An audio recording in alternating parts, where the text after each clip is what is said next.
Hello and welcome to another video. This is the third episode of the story in which Naruto Uzumaki, the only ninja who doesn't have chakra, is discovered by his peers in a world where everyone else can walk on walls, breathe fire, and clone themselves. Naruto decides to prove that he can still be awesome, and he is not the only one to be underestimated. Please like and subscribe to show your support. Now, let us begin. You should be more polite in the presence of a relative, Sasori of the Red Sand whispered softly, for we are among the last of the Uzumaki and I am the elder one. Respect is lost on the young nowadays. Naruto was confused, and inwardly, terrified. Confused because he did not understand how the man could look like a teen when he had to be over 30 years old, and terrified because there was no way he could get out of this situation alive on his own. Sasori and Orochimaru together wouldn't need to lift a finger to murder him. The cruel spectacle offered by the remains of Team 7 was proof enough of that. Of course, Naruto simply hoped to buy enough time for reinforcements to arrive, or perhaps present an opening for Fu and Han to exploit. The two containers had managed to stay hidden, either that or the duo of criminals pretended not to have noticed them. "I see you came for Sasuke instead of me," he said with fake jealousy. "And since you work for Orochimaru, I guess the kidnapping attempt on my person was your idea?" "Yes, although my partner was slightly too zealous," Sasori glared briefly at the Sannin, who shrugged. "I simply wanted to talk with you, like civilized men. Neither the samsara nor the blackmail were my doing." "Then why not talk here and now? So your teammates can sneak up on us and free the Uchiha? When the ANBU are on their way?" It was confirmed, he had seen the ambush coming. "Get out of the leaves before I strike you down with fire. Both of you." Fu and Han jumped at Naruto's side, ready to fight. Naruto dropped all pretense of weakness and seized a kunai, calculating the distance between the two groups. "Surprised?" "Yes. I was astonished to see 3 Jinchuriki in Konoha, but one has to be prepared for everything." Orochimaru shrugged.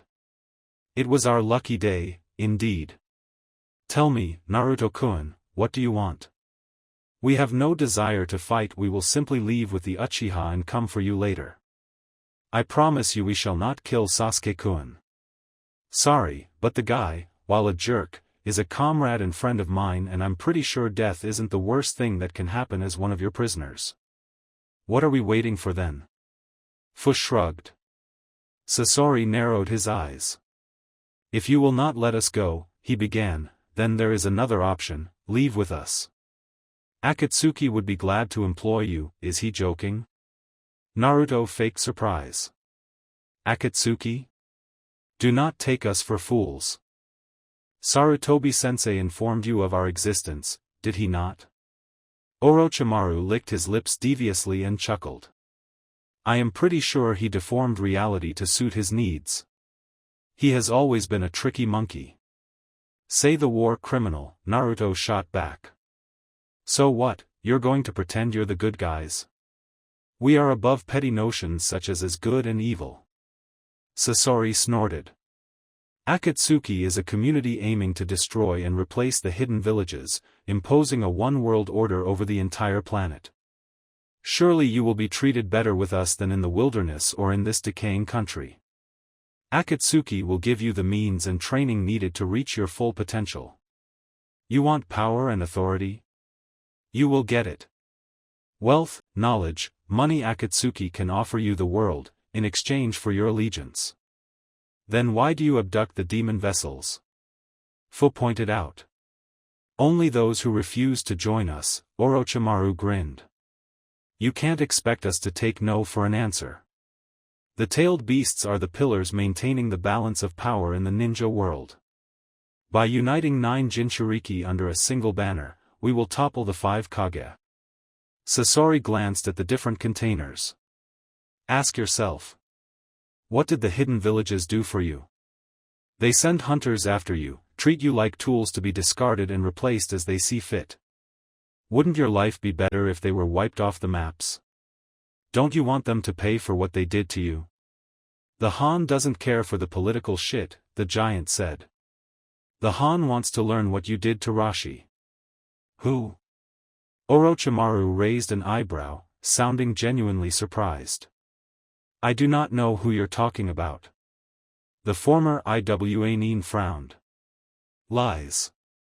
Sasori snorted and locked eyes with Naruto. And you, Naruto? Why don't you join your cousins? Leader Sama simply seeks to complete Yuzu's legacy.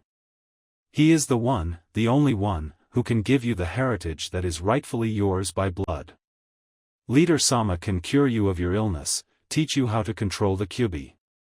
I know of your desire to be the best ninja you can possibly be. Akatsuki will help you reach this goal.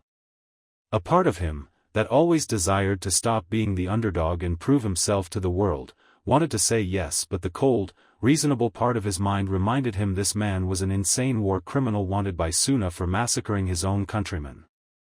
Then the realization hit him. Cousins? As in plural? You don't mean so leader is an Uzumaki? Orochimaru chuckled. Interesting. Ignoring his partner, Sasori continued his discussion with his distant relative. This is what your grandfather and mother would have wanted, he told the blonde. You were not old enough to meet our grandfather, but I was. He lived long enough to pass on the knowledge of our clan. The information caused Naruto to be genuinely surprised. My mother? We share the same grandfather, Naruto. He lived a happy life in Yuzu, with his daughter, Kushina, until Konoha savagely kidnapped her when she wasn't even 5, to create a weapon of war able to tame the 9 tails. Our grandfather lost the rest of his family in the flood that destroyed his home, and, being denied access to Konoha and his own child, emigrated to Suna.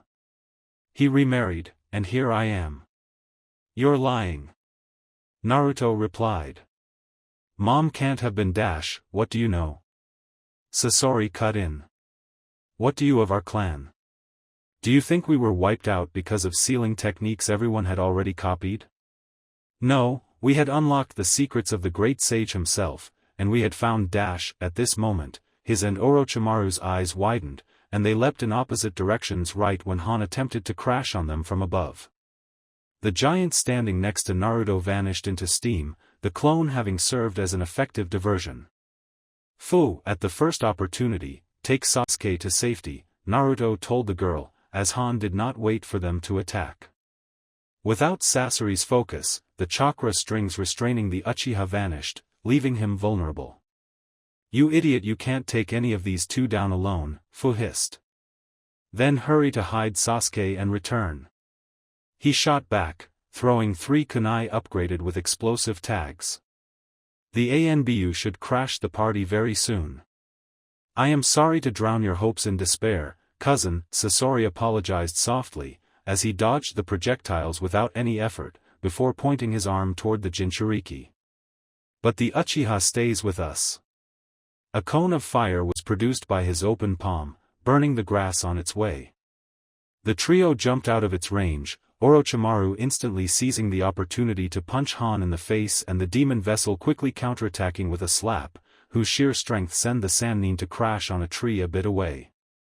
So you occupied our attention with a clone, so the original could sneak up on us? Futile, but smart.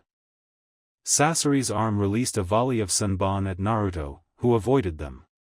Fu started releasing her dust in the air, while her blonde comrade memorized the puppeteer's location.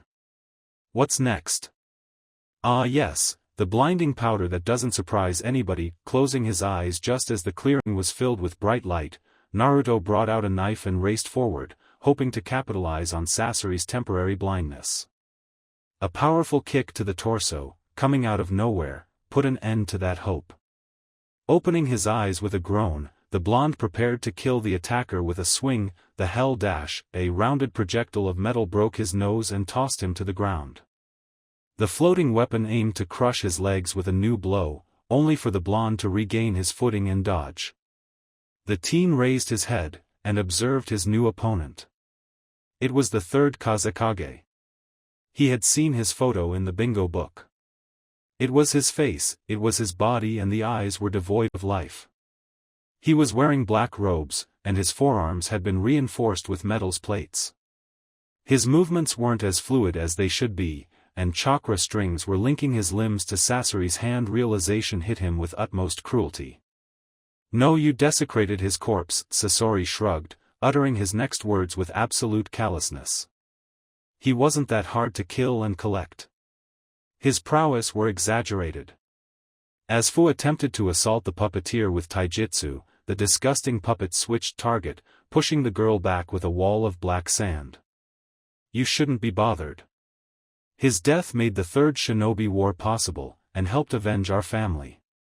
You can thank me later." Naruto was already at his throat, a kunai in his right hand. "Bastard," he shouted with rage, his vision reddened. The Kyuubi's chakra was going wild in his veins, allowing him to cross the gap between the two enemies in the blink of an eye. And in his rage, the Jinchuriki couldn't care less. Sasori absent-mindedly caught Naruto's right forearm with his hand, stopping the attack easily, and then the blonde launched his left fist forward, aiming for the skull. A new hand ripped Sasori's cape apart and caught the punch. Before Naruto could compute what the hell happened, a fourth arm emerged from the puppeteer's shirt and slammed the Uzumaki's torso, at the exact point where the Yondame's seal was located. There was no word to describe the pain Naruto experienced at this micro-instant. To his mind, it was as if his very flesh was suddenly put on fire, the demonic chakra in his veins vanishing in a blink, damaging the nerves. His previous superhuman strength was replaced by absolute and sudden weakness. "No more nine tails."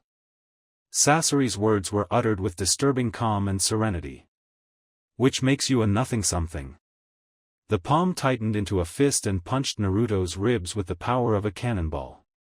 Naruto kept a scream of pain in check, as he felt at least two ribs shattering.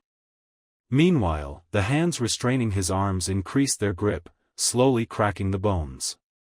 "That, cousin, is the difference," Sasori continued, "between real ninjas, and those who play at being ninjas. The power to inflict pain." Much to Naruto's surprise, two new arms, bringing the total to 6, torn apart the missing nin's robes and started projecting streams of fire at Fu, who already was struggling with the third Kazekage's metal sand.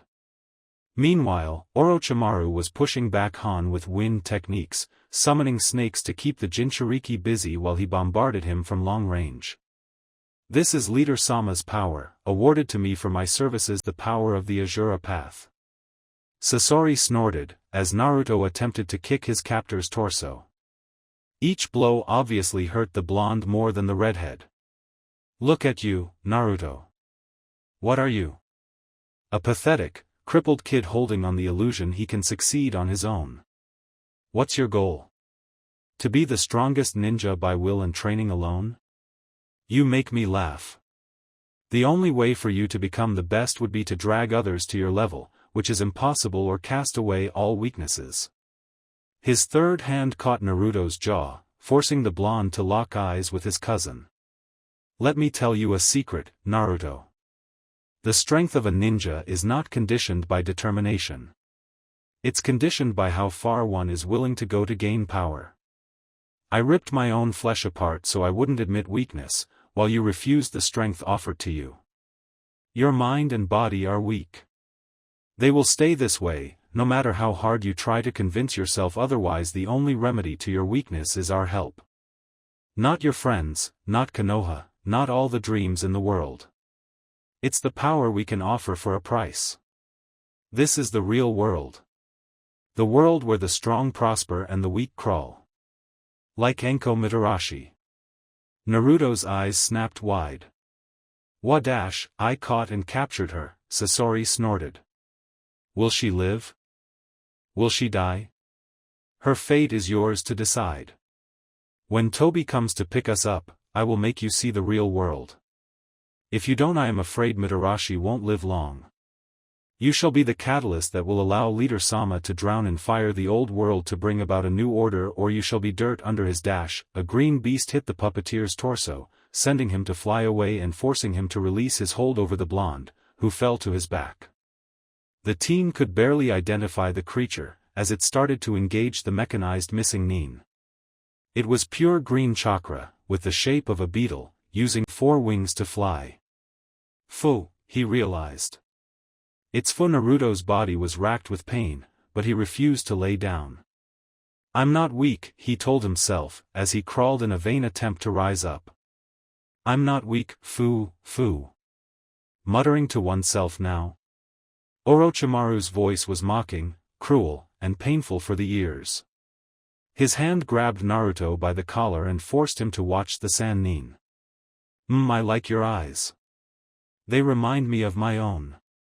He grinned sadistically. It's decided. I'm going to leave you a gift.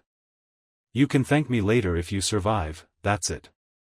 The last thing Naruto remembered before falling into unconsciousness was a pair of fangs biting his neck. He was back in the sewers. Again. You're weak, boyo. Shut up, he replied coolly, laying in the water. He wasn't in the mood to listen, and his head hurt like hell. His brain was literally ablaze. I don't want to talk with you. You would prefer Kit? The fox mocked him. Admit it, you're pathetic, Kit. You think you can survive without me, Kit? Look at what happened when this Sasori cut you off from my chakra. You were helpless, Kit. I would have figured something out, he denied, angrier. What? You would have asked him nicely to release you? Brought out some little trick he would have shrugged off effortlessly? The Kyuubi licked its fangs predatorily. With my power, you could have saved Anko. The blow was harsh, and hurt as much as if it had been physical. Seeing the boy's distress, the Bijou continued. I've the power to crush mountains and dry out seas. Look at what we could do if we worked together. You could be the strongest ninja of all times. You could crush Akatsuki on your own. Heck, you could take over the world all by yourself. All you have to do is to ask. With your strategic mind and my abilities, nothing would be impossible. And then what? Naruto frowned distastefully. You're going to make me destroy Konoha? What did this place do for you? The fox did not attempt to deny its murderous intentions. Rejected you, treated you like dirt. Your Sandaime Hokage used you as a glorified bait. Why would you care if it were gone? Naruto rose up and glared at the creature. Just leave me alone. You can deny it all you want, but I'm the only one that understands you on the entire planet, the demonic being snorted. We're alike, you and I. And one day you shall rip this seal off and we shall shake paws. Naruto finally opened his eyes, blinded by the daylight. Finally awake? Sarutobi's voice reached his ears first, but it was Yugao's face he saw first. He briefly glanced around himself, and realized, much to his annoyance, he was in the exact same hospital room he ended up after his first encounter with Orochimaru. Beside the Hokage and the Anbu, Han, Fu and Sasuke were also present. The Uchiha was in a worse shape than the rest, covered with bruises and wearing an hospital robe. Yeah, his neck was burning. The pain was nearly unbearable, and he did his best to ignore it. What happened? How long was I out of action? Easy, Yugao said. You were asleep for a day, and you should rest. Jinchuriki are stronger than that, Fu replied with pride. You collapsed after Orochimaru bit your neck. The pain, coupled with the brutal withdrawal of the Nine Tails chakra, caused you to pass out, Sarutobi explained calmly. My student attempted to capture you next, but fortunately, your 2 fellow hosts managed to hold him and his partner long enough for my forces to join the fray. The Han is unhappy they got away, the giant whispered. That masked freak appeared out of nowhere and teleported away with them. Fortunately they failed to get Sasuke and the Dash. Naruto stopped briefly, and glanced at the Uchiha. You know, I'm guessing. Hokage-sama saw fit to inform me. Sasuke clenched his jaw, as if his next words were a source of pain. Thanks. For saving me. The injuries you received were severe, but the new influx of chakra provided by the seal helped you recover, Yugao whispered. The medics did the rest. You should be out of the hospital tomorrow. I see. Naruto blanched suddenly. Wait, Sasori sealed off the Kyuubi's chakra. Unfortunately, not enough to cut the connection off completely. So what provided the chakra? Sarutobi and Sasuke both clenched their jaw, and the latter compulsively massaged his neck. The blonde Jinchuriki immediately understood. What did Orochimaru put on my neck exactly? The Uchiha shrugged off the shoulder of his robe, revealing it. A seal composed of 3 black curved lines. You have the same, Yugao explained. It is one of Orochimaru's cursed seals, a special enhancement increasing the physical abilities of the bearer, and giving access to a new chakra reserve. One of our seal masters managed to render the cursed seal of heaven useless, but this one is another model. Normally, it feeds on the bearer's chakra upon activation, which results in death 9 times out of 10, Sarutobi explained. Due to your condition you are able to survive without chakra, which allowed you to live. The seal produced enzymes and chakra to help you recover, but unfortunately, the effects on the subject aren't documented enough to allow a safe use. And everything that comes from Orochimaru is bad news, Naruto said. What about the Kyuubi? A former student of mine will arrive in the village very soon to deal with Sasori's modifications. Sarutobi coughed. Naruto about Anko, Sasori has her. The admission caught the rest of the group off guard. He told it to me. We will recover her, Yugao promised, narrowed her eyes dangerously. What do you intend to do? I'm gonna find Anko and kill Sasori, in that order if possible, the blonde replied with a strangely serene voice. Even if it takes me decades. Most of Naruto's time at the hospital was spent on writing a detailed report on the forest's events. When he could get out of the hospital, it was escorted by a whole squad of ANBU. They did not talk, yet the blonde had little trouble guessing the reason for the Sandame's zeal. If Sasori and Orochimaru had dared to infiltrate the village once, then they could come back for round 2 anytime. You're going to move elsewhere, Yugao told him, as she joined the group. The Hokage asks you to take everything necessary and then move to your new home. Han, Fu, and Sasuke have already relocated there. Where are we going? The Hokage residence.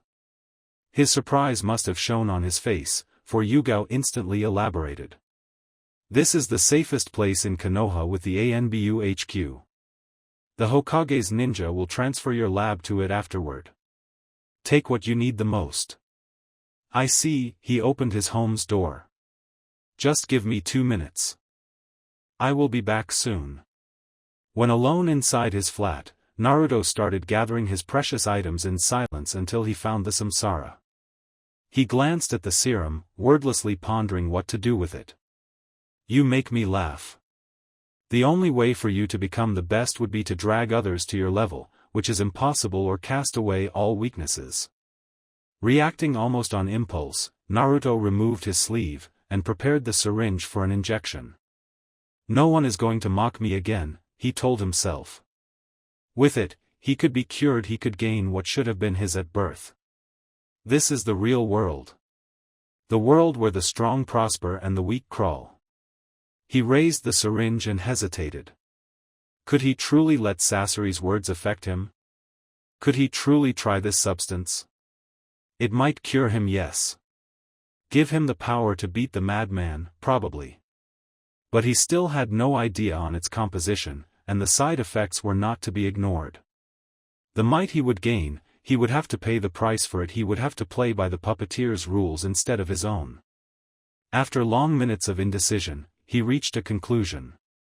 Putting the unused serum in his bag, the team finished gathering his belongings, and closed his flat's door behind him. Naruto Uzumaki had a long way to reach the top, but he would do it by his efforts alone. The Hokage residence was one of the biggest buildings in Konoha, easily the size of the academy. Naruto had never visited the private quarters the Hokage's relatives occupied, aware it was simply out of his league and much more protected than the administrative parts. It had taken him a lot of preparation to steal the forbidden scroll, and as much as he hated to admit it, it had been a close call.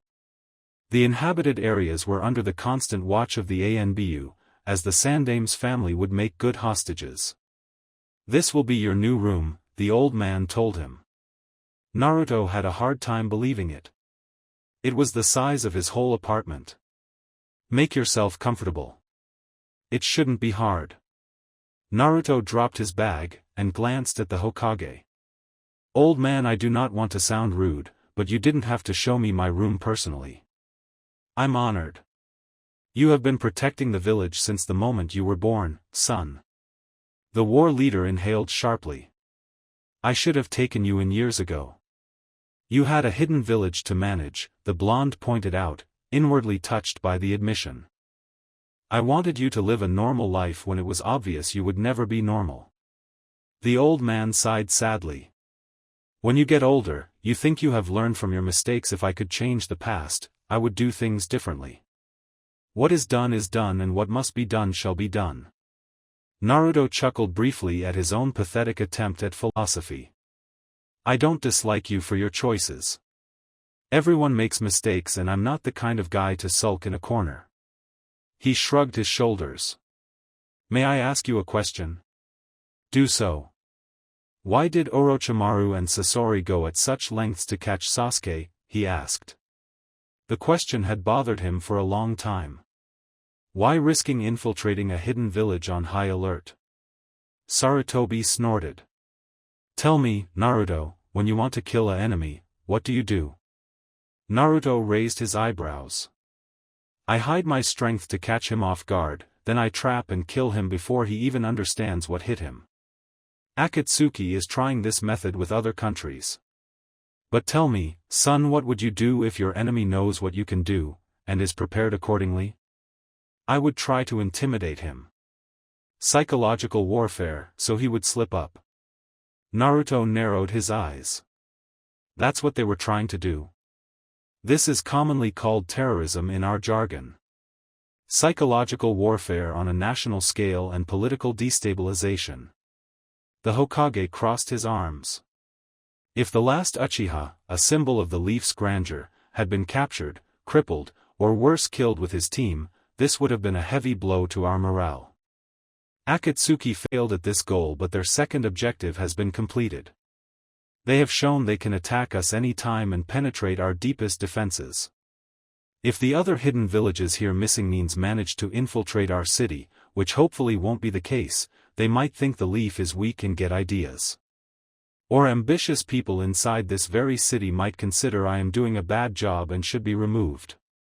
I'm 70 after all. Inoki is older than you, and it doesn't bother IWA. You have more experience than anybody else in this country, and I really can't picture anyone else behind your desk. Naruto scratched his head.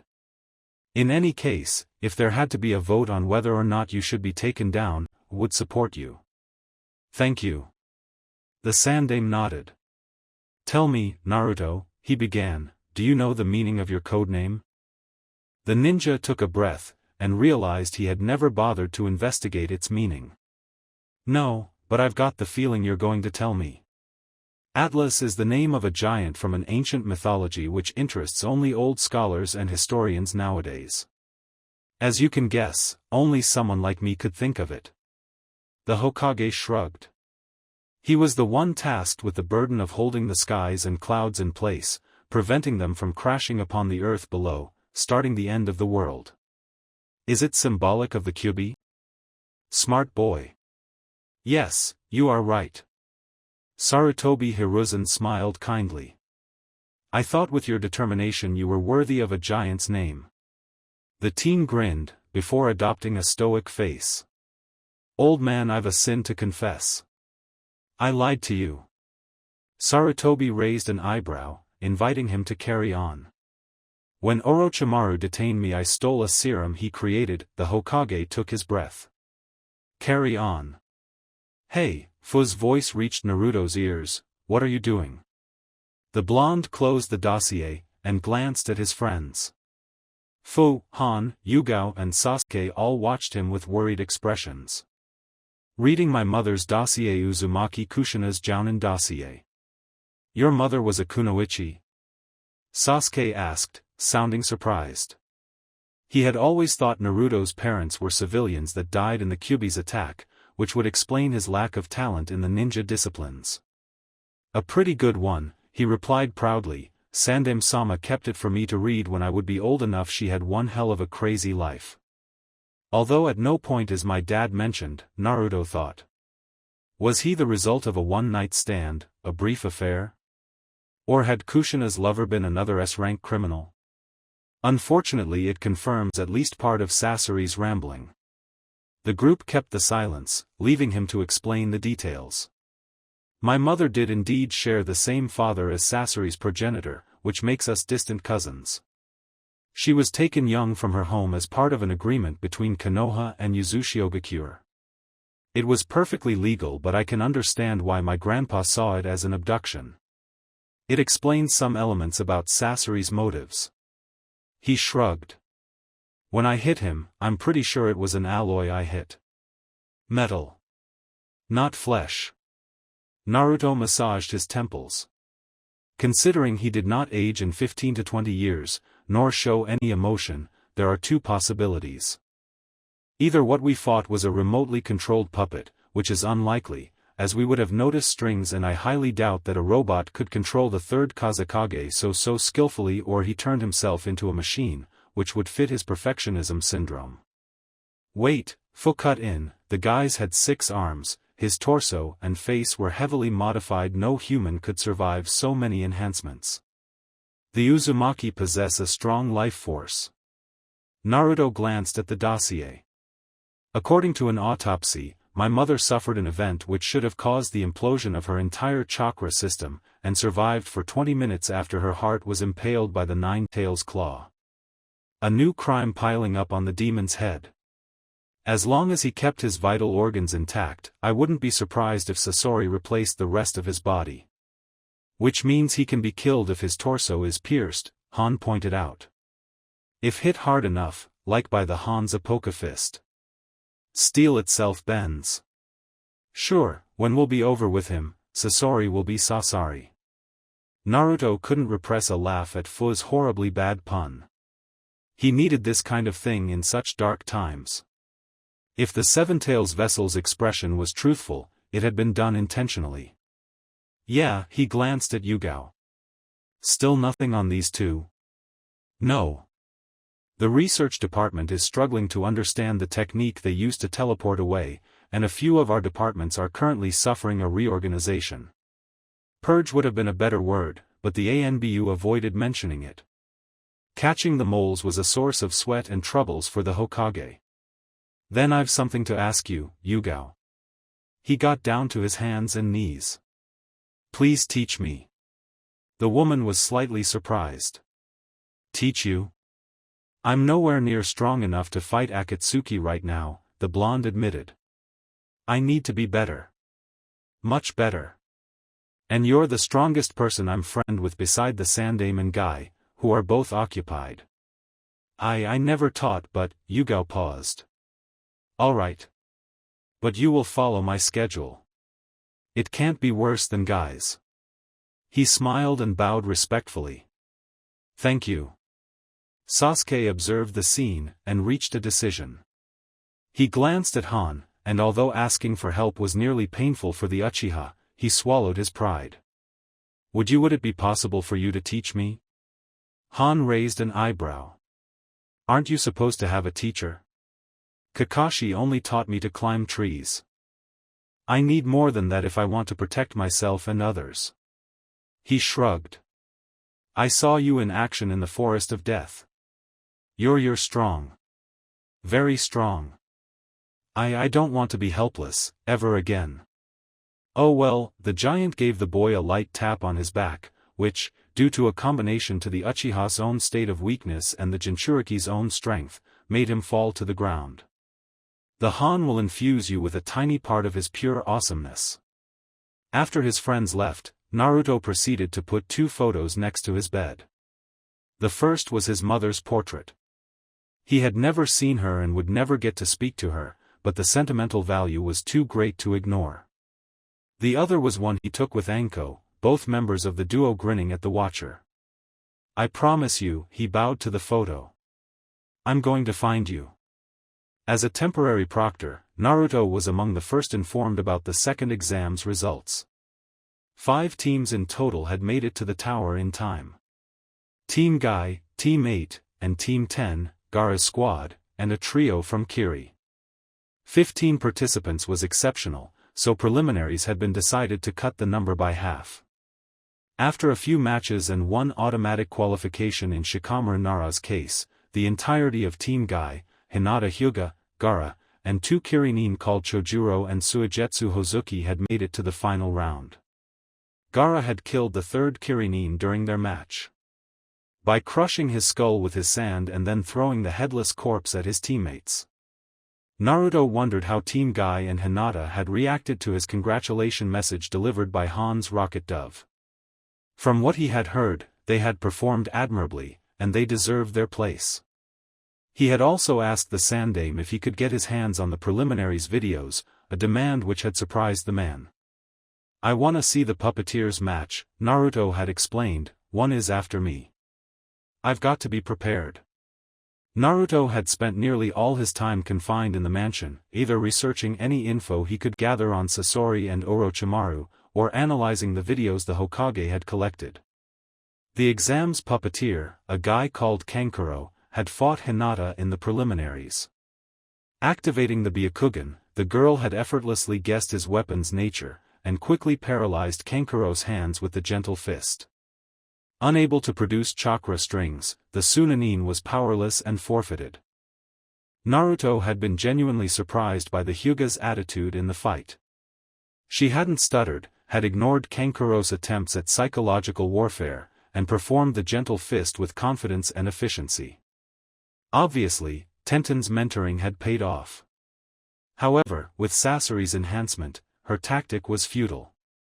Puppeteers tended to be physically vulnerable, fighting from distance with remotely controlled machines to compensate, but the Red Scorpion had turned his body into a war machine, negating this weakness. If his limbs were somehow augmented, perhaps could it be possible to cut the power? Naruto, focus. Yugao's voice snapped him out of his thoughts. A lack of attention is deadly on the battlefield. Sorry, I was lost in my thoughts. He seized his dulled blade and adopted a fighting stance. He and his teacher were training on the roof, under the watch of the moon and the Anbu hiding in shadows. So? Aido is a sword style the samurai of iron developed to defeat ninjas, she calmly repeated her explanation. It is centered around the smooth movement of drawing the blade from its scabbard and replacing it there.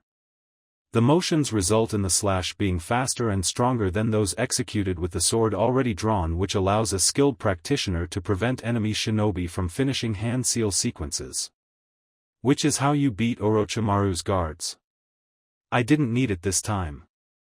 Aido is not truly efficient against people like you or Han, whose fighting style does not rely on hand seals, but it is highly useful against puppeteer.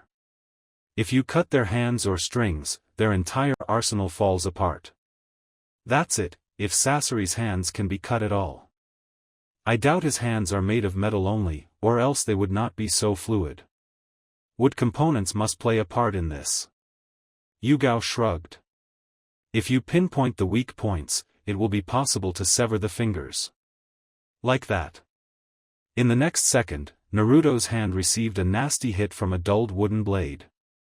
The training lasted for hours, and Naruto felt pain in each and every one of them. That will be enough for tonight, Yugao said softly, as she glanced at her bruised student. You should rest, I believe. You will get new bruises tomorrow. That was low, and here I thought one couldn't outdo Anko or the old man in sadism. Naruto massaged his neck. What are you going to do next? She observed the sky and the half-moon in the sky. Watch it. The Anbu glanced at her friend. Would you like to join me? Sure. Both sat on the roof, and observed the celestial object in silence. Naruto had to admit it was a peaceful experience. It was nice not to struggle or think, for a change. My dad liked to see the stars. His dream was to map the whole sky. I guess you know at least about the pole star. Everyone should. How else could you guide yourself in the dark? Yugao pointed a finger at the sky. It's hard to see it due to the moon and the clouds, but here there should be Ursa Major. I was once told each star was akin to our sun, and that perhaps, each of them could nurture another Earth. I wonder if there are other humans out there and what they would think of us. I think they would find us poor shinobi highly amusing. Naruto had no idea why, but watching the moon it caused him to feel fuzzy inside. Yeah, I'm probably a werewolf. Or the cursed seal is messing with my brain.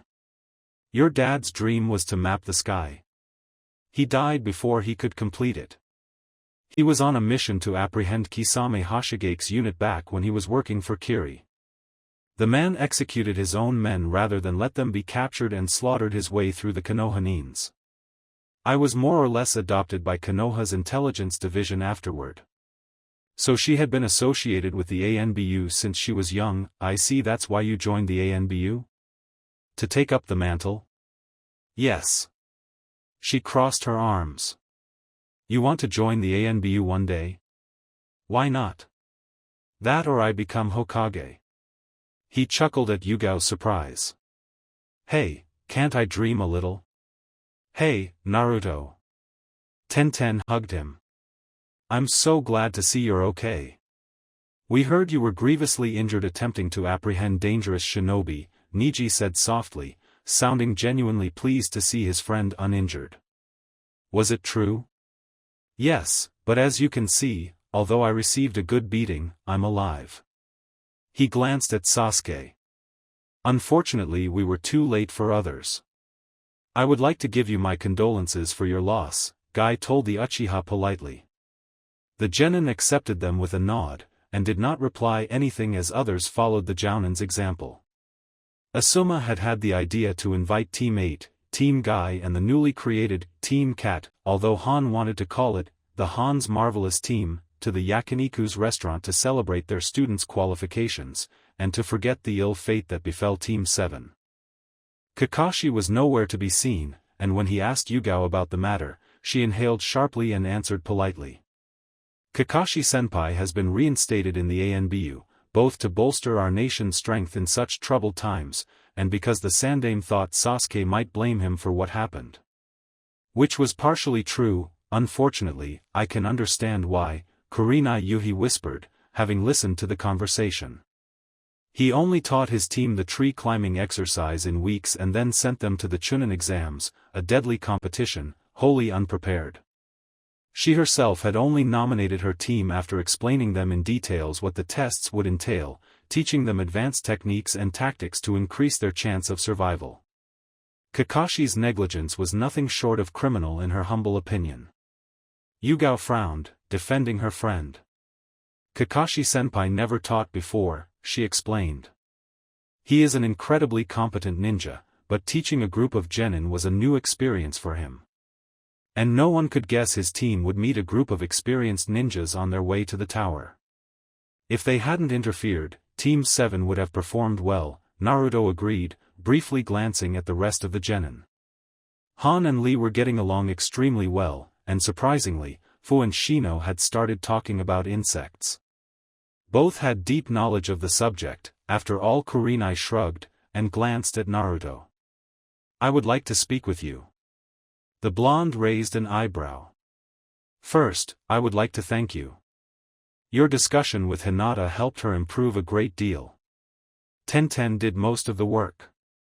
The two girls were chatting together, much to the anger of Hinata's cousin. She would better prepare herself to lose, however. Niji will not go easy on her.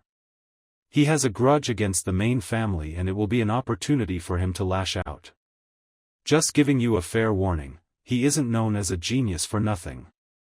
For Naruto, in spite of Hinata's improvement, there was no way she could beat her cousin in a straight fight, especially considering the hellish training he underwent for years. After beating his cousin, he would probably face Tenten. The girl would beat Shikamaru, which shouldn't be hard considering the blonde gave her all the info he compiled on the Nara. The joy of teamwork. Lee was probably going to beat this Chojuro, and would face Gaara in the semi-final. What would happen next? Naruto crossed his fingers, hoping his friend would overcome the psycho. I spoke with Tenten-san. She is a very promising kunoichi. Kurenai's face turned stoic. I have learned about what happened to Anko. As the young man sulked, the Jounin coughed politely. I would like to tell you we will do everything in our power to find her and punish the responsible parties. I will do that myself, thanks, he replied, giving her a slight nod. If you excuse me, I gotta go. No sooner had he left Kurenai's company than Tenten fell on him. Naruto, thank you. Kurenai Yuhi told me I was a fine kunoichi thanks to you. Kurenai Yuhi. Does it means my debt is cancelled? No. The answer was so flat Naruto almost slammed his head against a wall in disappointment. But don't worry, it's just a seal I want to apply dash, oh boy no, the teen shook his head, I've got 2 already and they're both horrible. The cursed seal was already difficult to tolerate, another would be overkill. Nah, you're going to like this one, the kunoichi replied with a smirk. By the way, are you going to the hot springs next? Hot springs?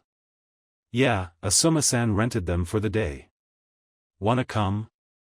She smiled kindly. I believe it would be good for relaxation. I don't want to criticize you, but you look awful. I've had a bad week. The water was relaxing, and the heat made him sleepy. Naruto let himself slide into the hot bath peacefully, trying to follow Tenten's advice and let the accumulated tension go.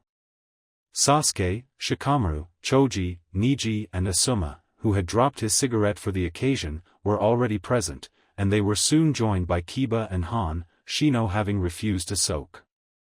The Jinchuriki had kept his mask and hat, leaving the rest of his muscled body exposed for all to see. As he sat in the water, he noticed Naruto's gaze. The Han understands what you feel, the giant began, seeing the Han's perfect body made you gay for the Han. The Han is however forced to tell you he cannot return your affection, for the Han's one true love shall always be the Han. You alright? The blonde ignored his insane friend and focused on the rest of the men present. One element especially attracted his attention. Niji, why is your Byakugan on? The teen seemed genuinely embarrassed, and blushed lightly. It is to see through the steam, in case we're attacked. Liar. Naruto shook his head. Niji, you're a bad boy. Kiba snorted. Who would have thought you were a closet pervert? As if you didn't use Akamaru to spy on Hinata, Shikamaru pointed out, as barking were heard. I do not understand the dog, but I'm pretty sure it is giving you a vivid description of dash, oh come on, I'm pretty sure you can use your shadow techniques in this way too. Like copying naked girl's shadow or something.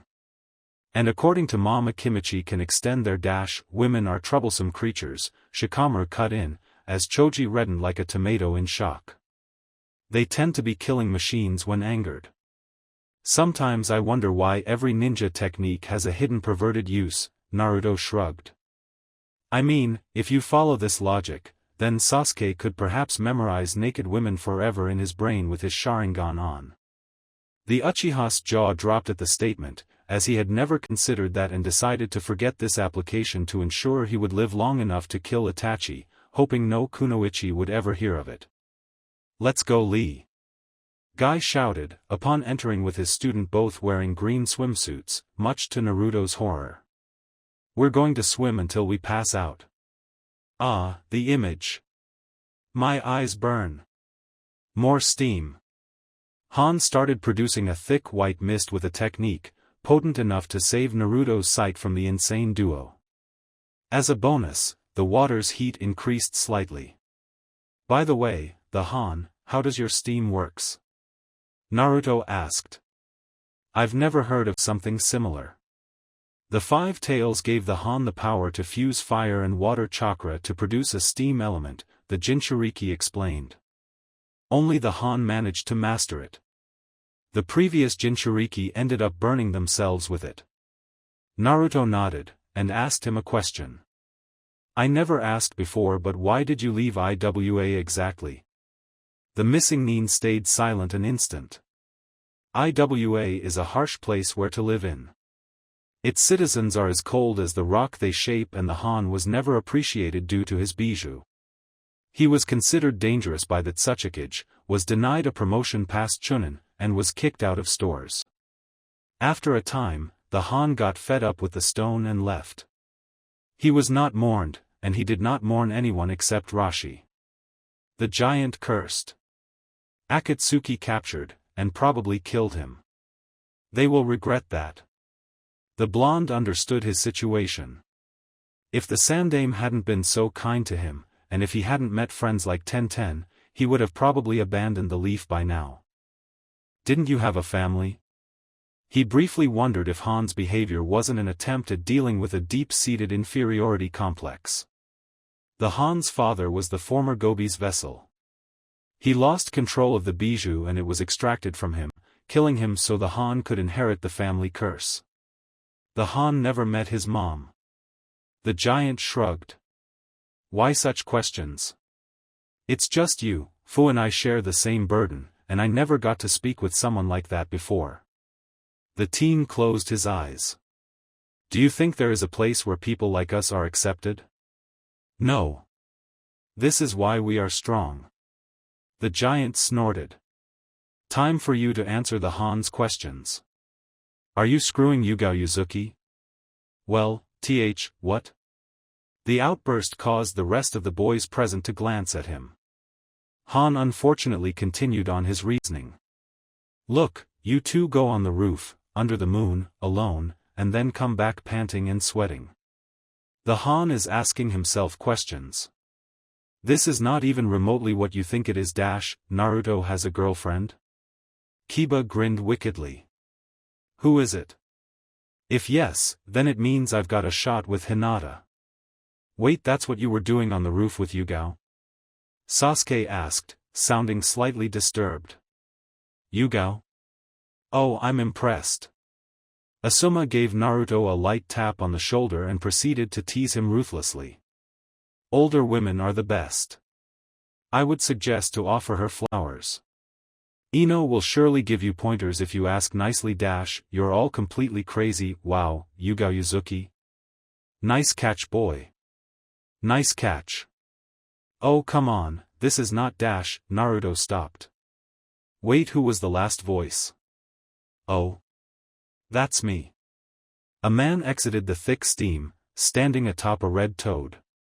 He was naked like a worm, elderly, and had a long, white mane instead of hair. Jiraiya of the Sannin. Sage of Mount Mayaboku. Writer of Ika Paradise.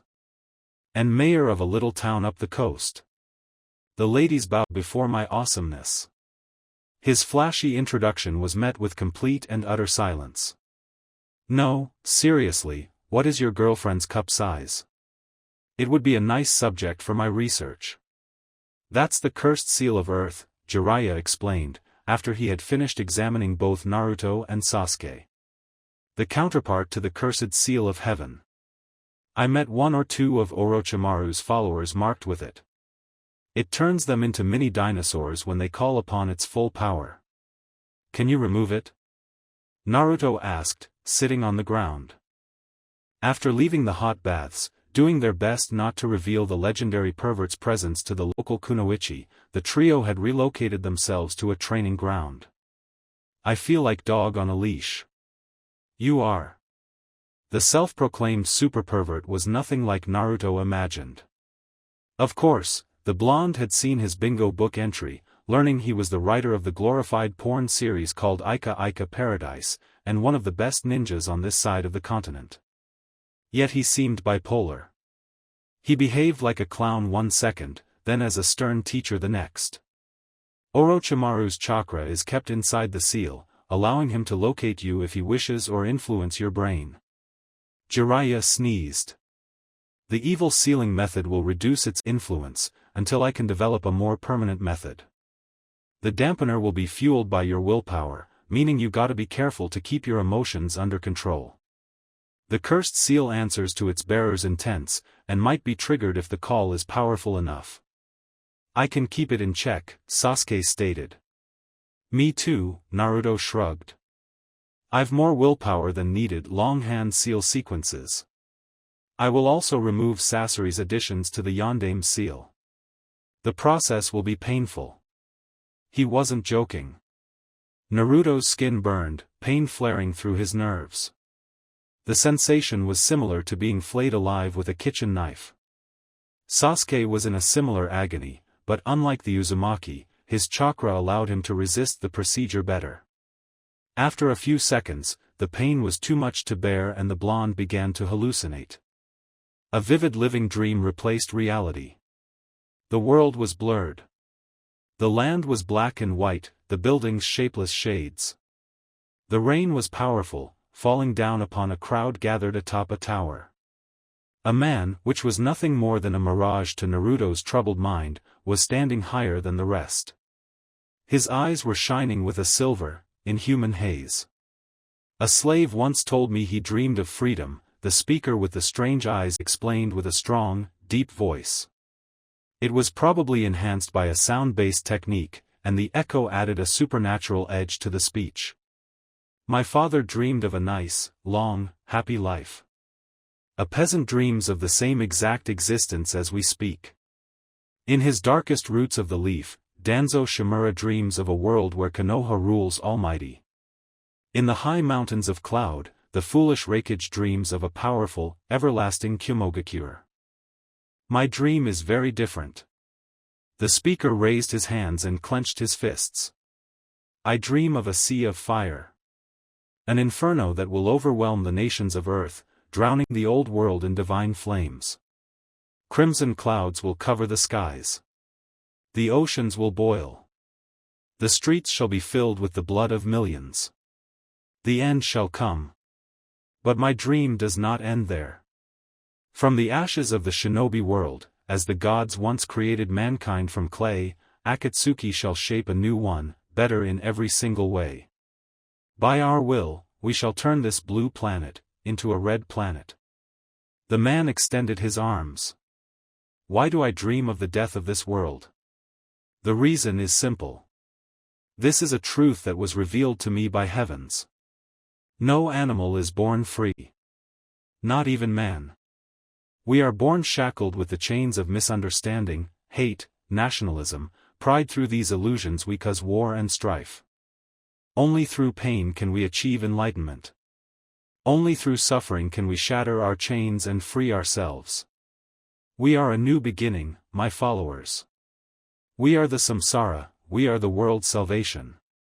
Through our efforts, we shall guide the rebirth of earth. Through our will, mankind shall learn true suffering. Pain to the world. Pain to the world. The crowd cheered in unison, the people raising their hands to acclaim their leader, their prophet, their god. Pain to the world. Soon, the old idols shall fall. The leaf, the sand, the stone, the mist, the cloud, the waterfall, all of them, shall be reduced to dust before the Akatsuki's might. The nine-tailed beasts shall be one once more, and what the sage of the six paths once did, we shall undo it. None of their keepers shall escape our sight. We shall pursue them on foot, in the sky, in the sea. They can run, but they cannot hide. The speaker glanced at the blonde. Not even you, Naruto. Oh fuck, he can see me, he can see me. The next second, the blonde awoke, Jiraiya and Sasuke watching over him. So, the Sannin raised an eyebrow. Was it a nice dream? Yeah, Naruto smirked sarcastically. I think I saw Akatsuki's boss. He's a nice guy. Writing a report about his vision was quick, although he forgot parts of the preacher's speech. The man believes himself a prophet or deity, he told Sarutobi. I know, the Sandaime had replied, unfazed. One line, one circle, Naruto continued giving the instructions to his friend. Damn it, why does it take so long? A summoning array is never easy to create, Fu pointed out, as she used foreign blood to draw symbols to the ground. Summoners aren't that common, you know, and the art is difficult. Especially when you do not have chakra to use yourself. Which is why you will provide it, the teen replied, as Fu finished. He would have asked for more assistance, but Jiraiya would never agree to what he was about to do, and Han was occupied drilling taijutsu lessons into Sasuke's skull. According to the book I read, this should teleport us to the summon's lair, by using the summoner's blood as a focus. And to whom does this blood belong? Anko. I stole it from the hospital's reserves. Fu blinked. Yes, we're going to the snake's lair. Are you insane? The girl clenched her fists. They work for Orochimaru. With Orochimaru, Naruto corrected, stressing their independence. This is risky, but also the only way I have to locate Anko. The snakes might be Orochimaru's summons, but they worked with Konoha during the Second and Third Ninja War, and let's not talk about all the years Anko summoned them without causing trouble. I doubt every single snake is hostile to us. And seeing how Orochimaru uses his summons as meat shield, one or two might be willing to betray him. And if they inform Orochimaru? The pentagram has a fail-safe, he said. I am unable to activate it due to my lack of chakra, but you can. If you complete the same hand seal sequence you will use to activate it in the first place, we automatically return to Konoha. This is still insane. Exactly. Orochimaru will never expect it. Fu groaned, and began the sequence. You're crazy, she repeated. With a cloud of smoke, the duo vanished from the leaf, finding themselves atop a mountain of gold. Literally. They had landed on a sea of silver and golden coins, contained inside a cave of black stone. Fluorescent crystals provided light on the ceiling, allowing them to see the creature glaring at them, a gigantic red cobra easily the size of a large building. Who are you to wake up Smaug the Devourer? The serpent hissed dangerously, its yellow eyes shining malevolently. Are you thieves? We're tourists, Naruto deadpanned instinctively, before suddenly realizing just how idiotic it had been. The reptile stayed speechless for a few seconds and then exploded into roaring laughter. The spectacle both confused and terrified Naruto, doubly so when the creature swirled around him and Fu. That's the first time I've heard such an answer, the animal admitted. Amusing. What are your names, tourists? I will sense it if you lie. Naruto Uzumaki. The girl is called Fu. The blonde inhaled sharply. We attempted the reverse summoning and we ended up where are we exactly? The Ryuchi Cave, the Serpent's Realm. This area is Smaug the Devourer's nest, little one, and you disturbed my sleep. The creature shrugged. But you're too funny to die. Feel fortunate I am in a merciful mood. Thanks, Fu nodded. Where can we find the local authority? Do you think me for a tourist guide, brats? The cobra laid on his treasure and faked sleeping. Unless you have something to give me in exchange for my help, leave me alone before I decide to eat dash. I will pay you 10,000 Ryo if you help us. Smaug glanced at Naruto. As expected, his greed got the better of his pride. 30,000, in cash. 10,000 in cash immediately, the rest after the service is done. I need to be sure you aren't trying to trick us. Deal. The beast chuckled. You would make a crafty snake, Naruto Uzumaki.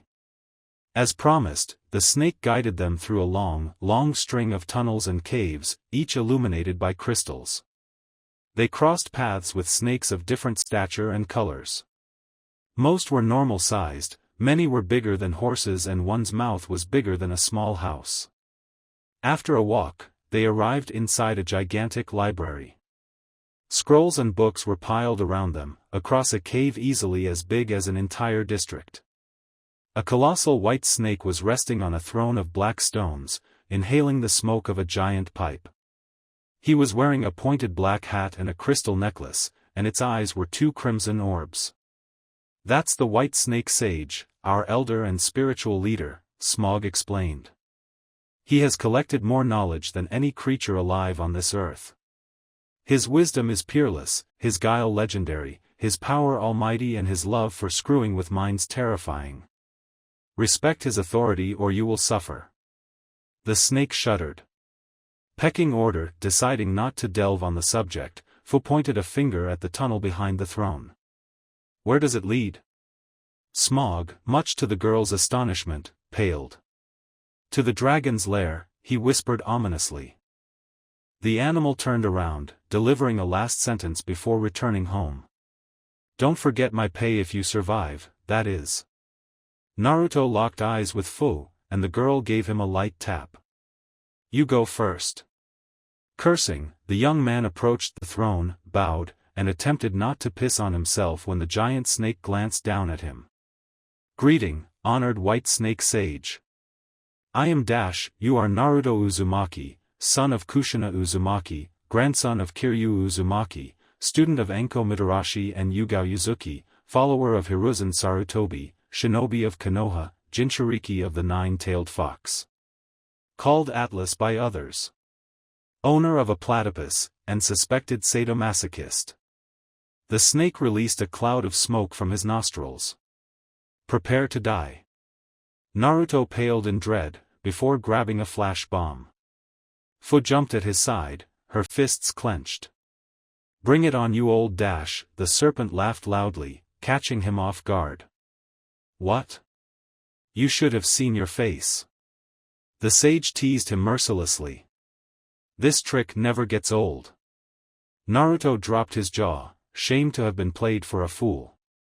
Curiosity however won over anger. Wait, this isn't the first time you pull it off. Nah, I pull it on every new visitor to see how they react. If they cower I eat them for real, if they stand up, I listen to what they have to say. I can't allow weaklings in this realm, you understand. The sage snorted. You should be used to it. Didn't Yugao pull something like that on you once? Enko gave her pointers. I should have guessed Enko was behind that somehow. Naruto crossed his arms, warily eyeing his surroundings. Fu's eyes did not leave the animal, and she said no word. Nice to see you're prepared for a sneak attack, but don't worry, if I wanted to eat you, you would be in my stomach as we speak. The white snake sage inhaled from his pipe, in a similar way than to Sandame's. Naruto found the scene hilarious, but managed to keep his amusement under control. You must wonder how I know so much about you. Do you have any guess? You sent snakes to spy on me? Smart. Reptiles all over the world gather information for me each week. We are the second greatest spy network on the continent, behind the Spider Clan, although if you want our knowledge, you will have to earn it. The sage locked eyes with Naruto. Don't worry. I didn't tell Orochimaru everything I have on you. And you won't tell me everything you have on him either. No, the snake confirmed. Your feud is none of our concern, summons, although I'm not stupid enough not to keep an eye on the elemental nations. A war between humans is always an opportunity to expand our influence. Arranging the death of rival summons, recruiting new summoners, stealing powerful weapons, it has been our way for countless centuries, long before the hidden villages were founded. Naruto smirked at the last words. Obviously, summons weren't that different from humans. They had their own wars to fight for supremacy. You must know why I am here. No. I know Jiraiya wanted you to see the toads first, however. Why? Because they're his summons? No, because he's a moron. A talented moron, but a moron nonetheless. A senile amphibian smoked weed and mushrooms, prophesied you would arrive at Mount Mayaboku, and here you are in the land of the toad's bitter rivals. The white sage snorted. Serpents will be better suited for you. You remind me of Orochimaru when he was your age. The comparison chilled Naruto to the bone, and the giant snake noticed. Orochimaru isn't who he used to be. His madness has been caused by a variety of factors whose list is too long to discuss. He used to be quite polite and sane. Now even my grandson Manda, one of his oldest companions, is having difficulties working with him. I see, but obviously Jiraiya isn't behind your visit. This wasn't a question. The sage was stating a fact. So why did you come? I admit I am curious. I wanted info on a friend, and maybe a counter to Orochimaru. A giant creature that would be willing to help me beat him, although without chakra this seems impossible, Naruto admitted. I would have figured something out. The sage placed his pipe to the side and watched the young man carefully. Do you know how reverse summoning works? Without using a summoner's blood, I mean. I am summoned before creatures with whom I share affinities. Exactly. The ritual automatically sends you to the animal species with whom you are naturally aligned with. In your case, your guile, desire to achieve more power, your attempts at solving your problems with your brain and reliance on dirty fighting mean you would have either been sent to the Spider Clan or us. However, this does not mean any clan has to take you as a summoner. Naruto narrowed his eyes. I guessed that already. If someone like me can try reverse summoning, why isn't there more summoners? I've heard most summons kill human visitors. True. In fact, Orochimaru was the only person in the past decades who has received a contract from us, which your sensei Anko Mitarashi signed later. We ate the rest. Smog didn't earn his nickname for devouring chickens. The white snake sage chuckled cheerfully, amused by his own lame joke. Most summoners think a contract means they can use us as they wish. Is it the case? No. There is always a price to pay. Naruto crossed his arms. You ask for something in exchange for your clan's help. Smart boy. The snake contract means while you can summon us, I can summon you as well should my clan need manpower. This will take precedent over any conflict you may have in the elemental nations. Secondly, our clan obeys the law of equivalent exchange. Unless you are respected enough among us, which currently isn't the case, you will have to pay for our help. The price will depend on the service asked. Consider a contract to be a mutually beneficial collaboration. Finally, you won't be able to summon any other animal, until the contract is broken. I see, he didn't expect anything else, having gleaned info on summons before attempting the ritual. Can summoners summon each other's? No, or else Anko and the Leaf would have had Orochimaru killed by now, the white sage answered flatly. Since you interest me and will be useful, I allow you to form a contract with us, if you're willing. However, as you lack chakra, you will have to find alternate sources to fuel the ritual. I believe you should be smart enough for this. Thank you, Naruto nodded, already pondering different options. And you said you had a spy net dash. I will not give you any information on Akatsuki and Orochimaru, the sage destroyed his hopes.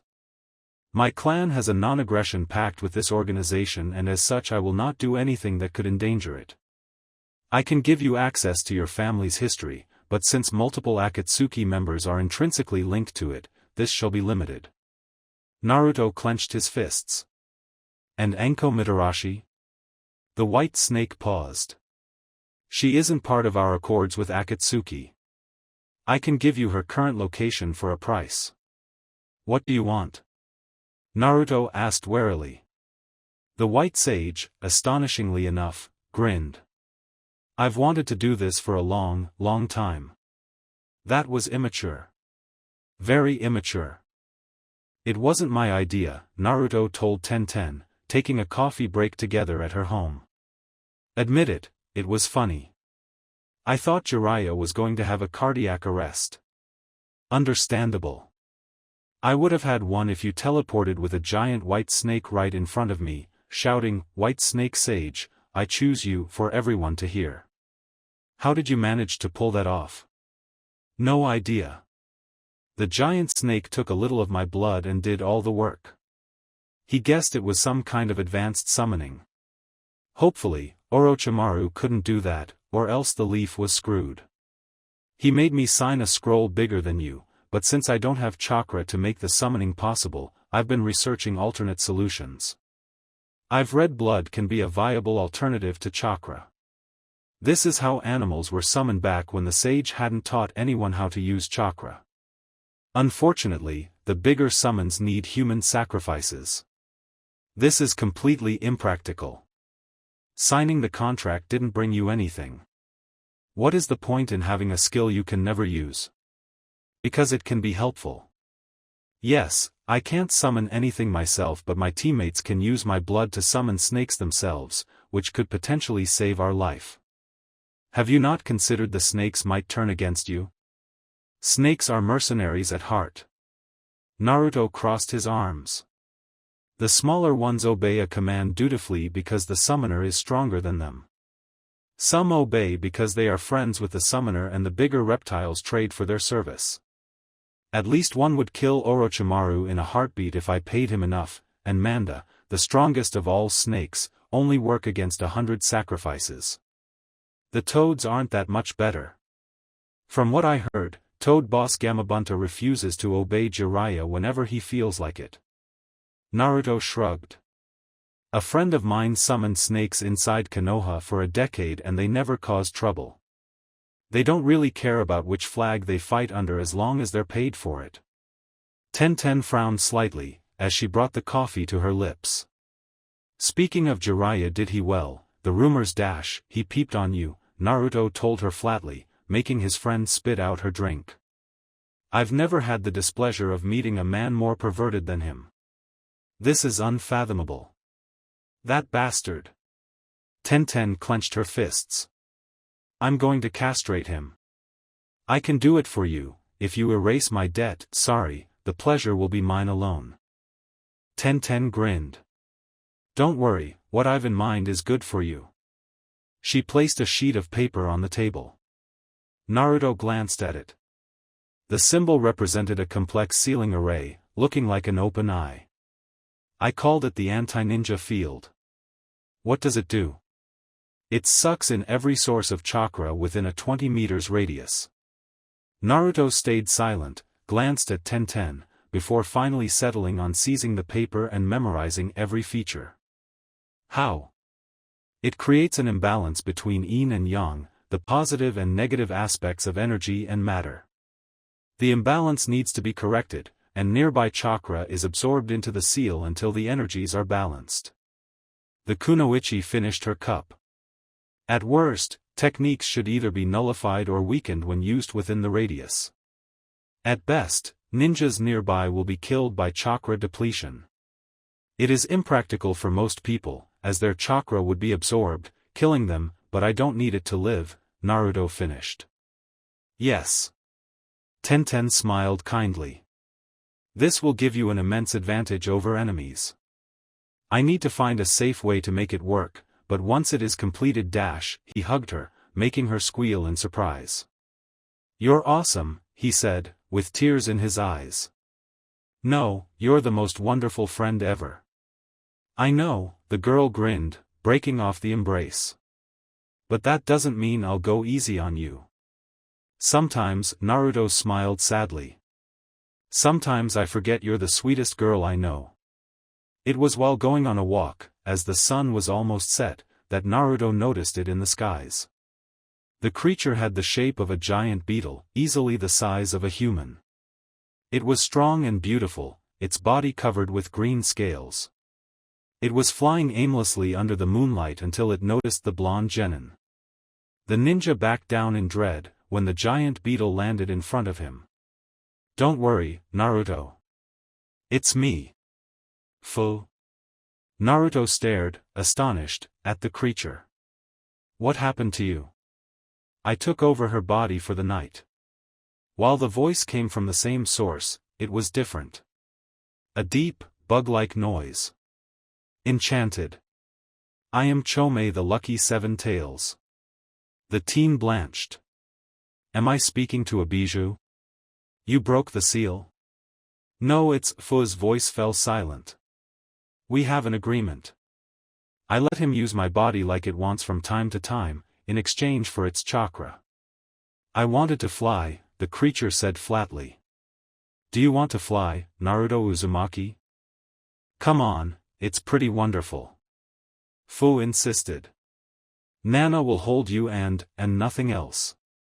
It suddenly grabbed the teen with its strong hands, flying before the blonde could resist. Cease to move or I drop you. Enjoy the view. Naruto closed his mouth and obeyed. The sunset was beautiful from above. The lights reflected on the clouds, forming a great, wonderful tapestry of colors, almost hypnotizing.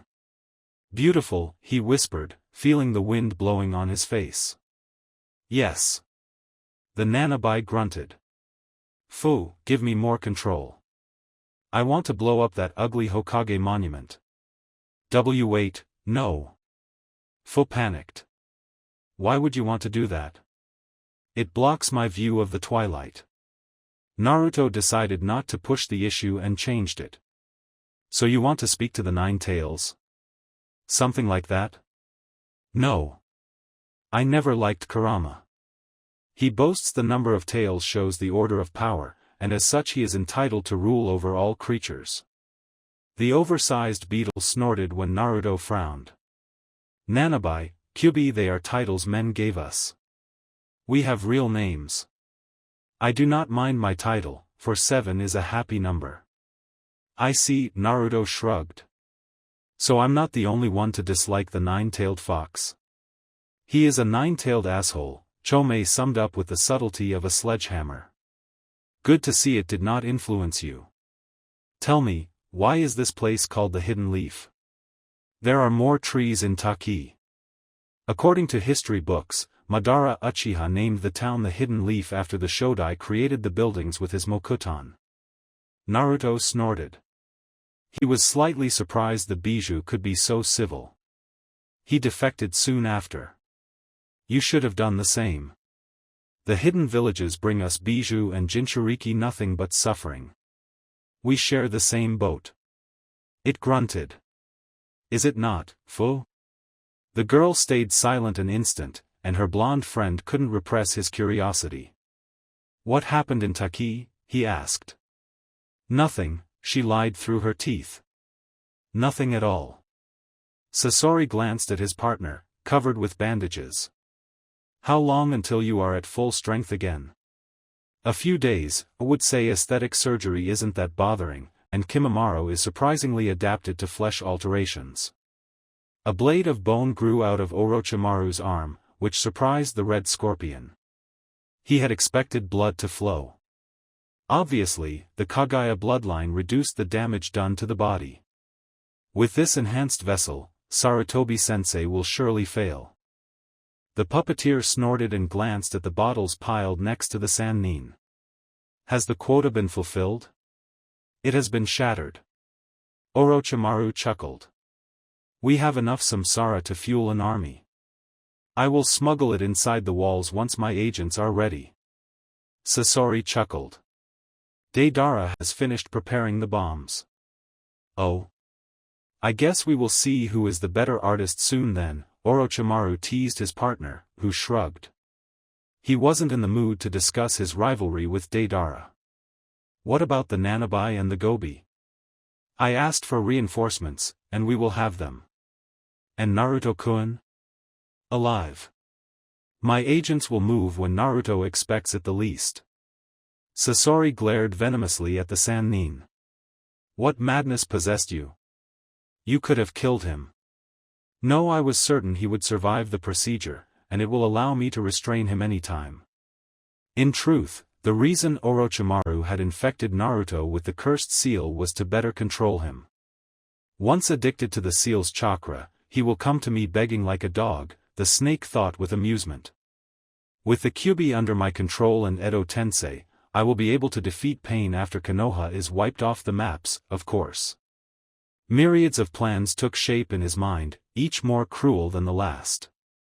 I will enjoy having Naruto rip you apart, he mused inwardly, upon glancing at Sasori. This was a calculated risk. If you keep acting like a loose cannon, you might pay the price for it. The puppeteer snorted.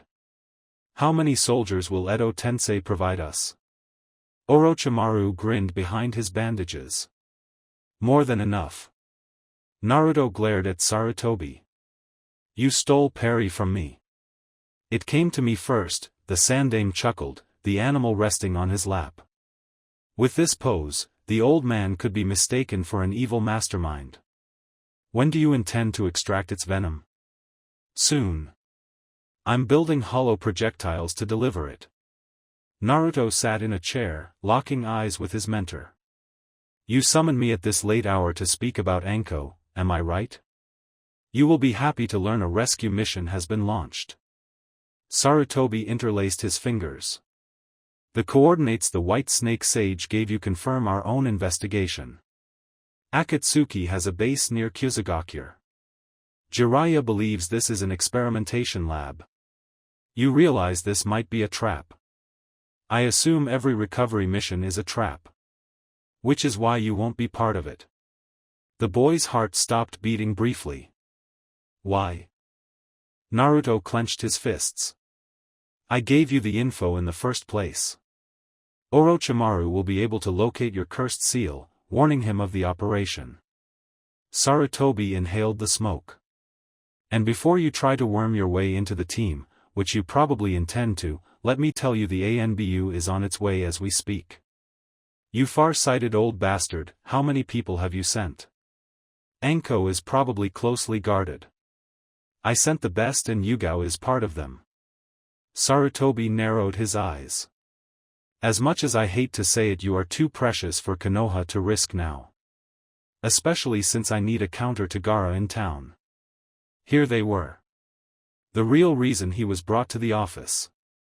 Suna is scheming behind our back. Yes. Sarutobi inhaled sharply and dropped the bomb. The Kazekage is planning to invade the Leaf during the third exam, in 3 weeks. Jiraiya's contacts informed me Gaara has been ordered to release the Ichibi on the populace during his match. Naruto fell silent, the implications dark and disturbing. How many forces do they have? Around 8,000 ninjas have been mobilized, according to our spies. Jiraiya informed me they were recruiting mercenaries who may be affiliated with Akatsuki, so by the end, we might face an army of around 12,000 men. Half of what we have and on our territory, but if the Ichibi is allowed to roam free, numbers will not win. But you're letting the Kazekage inside our walls? And Akatsuki is behind this? Are you insane? Naruto paused, upon realizing how stupid he had been to speak like this to his direct superior. Sorry. Naruto, what would you do if you were in my place? I would put the Kazekage under house arrest, he said after a short pondering. Our image on the international scenery might take a hit, but the invasion could be avoided. I would have Gaara killed immediately. A spy of mine convinced me Akatsuki infiltrated the command structure of Sunagakure. Itachi had been quite clear on the subject. The invasion will happen, with or without the Kazekage. If we capture him, the population will take it as the proof of our treachery and the war will be declared by Orochimaru's proxies. At this point, all we can do is damage control. Naruto got it immediately. You intend to trap the attack force, slaughtering them and keeping your losses at bar minimum? Yes. And perhaps obtain the Shikaku, if things go smoothly. Sarutobi began to explain his plan. If the operation works, Suna will be crippled and without a Jinchuriki. An easy prey for IWA, who will start a war with its neighborhood. Both being associated with Akatsuki, they will bleed themselves out while we focus on the string pullers. You will exploit Orochimaru's own plan to your advantage, Naruto whispered, impressed by the guile, and slightly horrified. The IWA Suna war would be a bloody one, and thousands would die. Better them than us, I guess. But what do you intend to do exactly? I cannot tell you everything, only your role in my scheme. Sarutobi lit his pipe. What do you think of Gaara? He's a psychopath. Letting him roam free will result in incidents. He will not be removed before the invasion's day, or else Suna will suspect we have been warned and react unpredictably. However, as unstable as he is, Gaara is a lonely Jinchuriki. With luck, you and your friends may be able to convince him to switch sides. If he cannot be convinced to defect, you will have to remove him on the day of the third exam. Keep him alive, if possible, so we can extract the Ichibi. Otherwise, kill him. The old man frowned. Do you feel able to complete this S-rank mission? Anyone can be killed with the right preparations. Naruto narrowed his eyes. What else? Orochimaru's pride will probably cause him to seek me out during the invasion, the Sandaime admitted. And it is possible Sasori will try capturing you during the confusion. You will have to be on your guard. The team nodded. What about the Mizukage? What side will Kiri take? Kiri's new administration had proved to be particularly interesting and helpful. You will see for yourself when the Mizukage arrives tomorrow. The old man grinned. Tell me, would you mind participating in important meetings? Naruto dropped his jaw in shock. You mean, with the Mizukage and Kazekage? It was kind of the Hokage to propose him this, since he could have ordered instead. Alongside my meetings with my advisors. Sarutobi inhaled from his pipe. Let's be honest. Neither Han nor Fu trust me, and considering their troubles with authorities, I can understand them perfectly. You are my liaison with these two, and the intervention of 2 demon vessels might be pivotal in the invasion. As our Jinchuriki, you are one of the pillars maintaining Konoha as a war deterrent. I believe it is time for me to associate you more closely with our chain of command. Your presence in meetings with the Kazekage and Mizukage would remind them we have the Kyubi, giving us the upper hand in debates. He's grooming me, Naruto suddenly realized. For a command position. I am honored by your proposal, Hokage-sama. I accept. This is it. Yugao glanced at the black construction, near the destroyed bridge. A dark bunker of metal and steel, hidden by trees and partly dig under the earth. Orochimaru's hideout. Fu, Torian Aburame told his partner, a member of the Yamanaka clan, how many chakra signatures? 10. Mitarashis, 8 unknown, probably civilians, according to their low reserves and Kabuto Yakushis. Fu clenched his jaw upon dropping the traitor's name. No one else. It does not appear they expect us, but let's be careful, Kakashi ordered. Toryun, Fu, behind. Yugao, you and I will be the vanguard. While Kat nodded, she noticed her mentor was slightly preoccupied, glancing at the remains of the bridge. Senpai? Yugao asked. Sorry, he shrugged, focusing. It brought back bad memories. This was the bridge Rin and Obito sacrificed their lives to destroy the Kanobi Bridge. I promise you I won't let another comrade fall today. The night is upon us, Fu noted, as light faded away. We better hurry. The 4 ninjas moved in silence, entering through the base's windows. Yugao found herself briefly wondering what had pushed Danzo, the ANBU's leader, to add his own bodyguards to this mission. Could it be because he expected Akatsuki members to be nearby? The base's interior was deserted. There wasn't a soul inside, and in all evidence, it hadn't been occupied for quite a while. This is too silent, Yugao thought. What could they be doing there? They finally reached a large, brightly lit white hall. It seemed to be an hospital room, with 9 people laying on beds, their vital signs recorded by a computer and the doctor operating it. Fu instantly pushed a kunai against the individual's throat. Raise your hands and do not try anything, he said. This does not have to be difficult. Kabuto Yakushi did as he was told.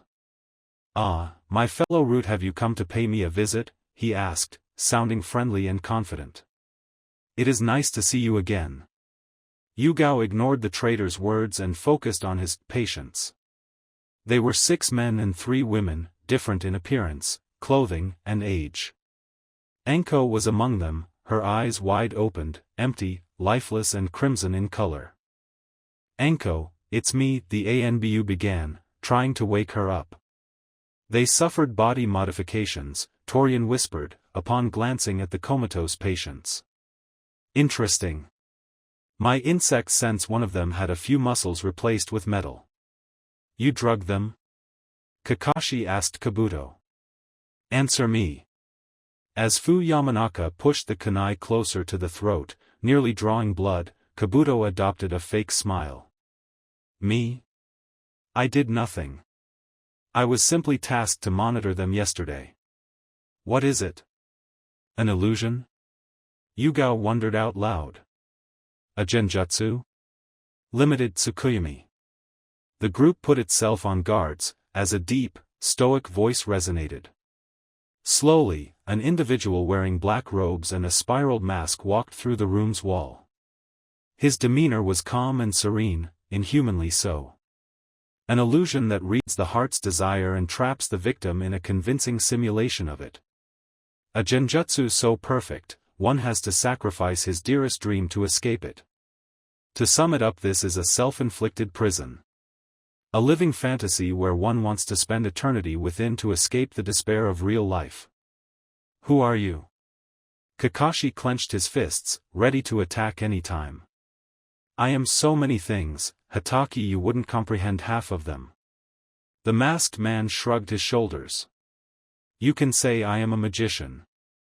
I turn the impossible into the possible. Yugao recognized him. It was the man who evacuated Sasori and Orochimaru, she said, the sentence chilling the room's air. This person was the affiliated with Akatsuki's leadership, and was not to be underestimated. Why are you here? Toryun asked. I can return you the question, Root. Why did Danzo send you? Is it for Mitarashi or the Samsara, perhaps? He wants to be strong and young once more. I am sorry to disappoint him. Although Yugao had no idea what they were talking about, the desire to free her friend was too strong to ignore. Release the hold you have over Anko. Why? In her dream, she achieved her deepest desires, defeating Orochimaru, being respected by everyone. It would be cruel of me to take her out of her ideal world. The Akatsuki member chuckled, his tone betraying his insanity. Perhaps would you like to have a perfect life too? Your lover can be reborn in your fantasy. It took everything she had not to cut him in half. Yugao touched her pommel threateningly, managing to rein in her anger. Why are you here? Toryun asked one more time. I expected the Kyuubi's Jinchuriki to locate her eventually, the masked man shrugged. After all, she was his sensei, and he is surprisingly stubborn. I thought he would get out of the woods to find her. I guess Sarutobi was too smart to give him freedom. The man locked eyes with Kakashi. Hatake, your purpose has ended and it is time to enjoy your reward. The masked man extended his arms. Your paradise awaits you. A world where Obito Uchiha, Rin Naora, and Minato Namikaze are alive, an illusion where you can pretend you never failed. Your dream will come true inside the limited Tsukuyomi. To all of you, the gate to a perfect world is open. You simply have to surrender your will to me. No, Kakashi replied, betraying a hint of surprise at the man's knowledge of his life. You're coming with us. Farewell. If you refuse my black mercy, the hole in the mask revealed a crimson Sharingan. You shall drown in true despair. Anko's knife moved to slice Yugao's throat. Even before his favorite bowl of ramen, he couldn't enjoy the moment. Is something bothering you? Ayam asked, approaching him. Your heart doesn't seem in it. I'm thinking about a friend, Naruto admitted. Her life is in danger and I can't stop worrying. Is it about what happened during the exams? Ayam asked, causing the teen to frown. I heard Jounin discussing you were wounded fighting dangerous ninjas near Konoha's borders. It's linked to that, yes. He was surprised there were rumors on the Forest of Death's events, and that they reached even Ayam. You don't seem happy either, he said, trying to change the subject. The young woman inhaled sharply. It pales before your problems. Go on. If I can help, I will. Ayam smiled slightly at this. Dad and I have been thinking about expanding the restaurant, she admitted. Adding sushi to the menu, recruiting more workers, building a bigger restaurant, but we do not yet have the necessary funds. A ramen stand is fun, but it doesn't make you rich. Oh, I can help you with it, Naruto said. Are you free tomorrow morning? It's my day off. Ayam raised an eyebrow. What do you intend, boy, Naruto? Lee's voice cut the discussion short, as both the spandex genin and Niji Hyuga sat next to the blonde. He suddenly realized how impolite he had been, and bowed slightly. I apologize if I interrupted your courtship. Both Naruto and Ayam blushed slightly, before rolling their eyes in perfect synchronization. Niji was vaguely annoyed by the reaction. Lee wanted to spar one more time against you, the Hyuga coughed, after politely bowing to the waitress. Naruto groaned briefly, before finding a nice contest idea. A Yo Mama duel. Everyone glanced at him strangely. Psychological warfare is very important in battle. The contest will teach you to resist such attacks. Oi, yes, it will reinforce our spirit. Lee grinned and started. Your mom is so fat she can't see her feet. That's all you've got? You mom is so ugly I mistake her for your dad all the time. You mom died because she saw your face at birth and had a heart attack. Your mom is so poor she can't pay attention to you, Naruto replied, slightly impressed by Lee's ruthlessness. That's fun because it's true. Your mom is such a vixen you got whiskers. Alright, you force me to use it. Naruto adopting a threatening fighting stance. The Yo Mamageddon. Lee blinked. The what? A joke so absurd it makes you want to eat your tongue, Naruto explained. I refined it through years. An insult so powerful no one can survive it. I distilled the very essence of hopelessness and suffering. Bring it, Naruto, Niji replied blankly. Your mom is dash. Due to the possible presence of kids in the audience, the narrator will skip straight to the reactions of the people present. Niji's expression crumbled into unadulterated shock. Lee started crying. I am reddened like a tomato. Tucci, working in the restaurant's kitchen, wanted to eat his tongue, but couldn't find the strength to. The ramen bowl somehow moved away from the blonde. Naruto-san, that was disgusting. Lee complained, washing away his tears. I don't care, I won, Naruto boasted. You can't possibly top that. Naruto, I didn't know you had such a dirty mind. Ayam trailed off, her face colored crimson. After paying his bill and saying goodbye to the Ichiraku's owners, Naruto left with Niji and Lee, hanging out in the night. Tell me, he asked them, what kind of flowers does Tenten like the most? Lee scratched the back of his head, slightly surprised by his friend's question. Did he finally catch on? Why? Well, she did something pretty nice to me and I wanted to return the favor.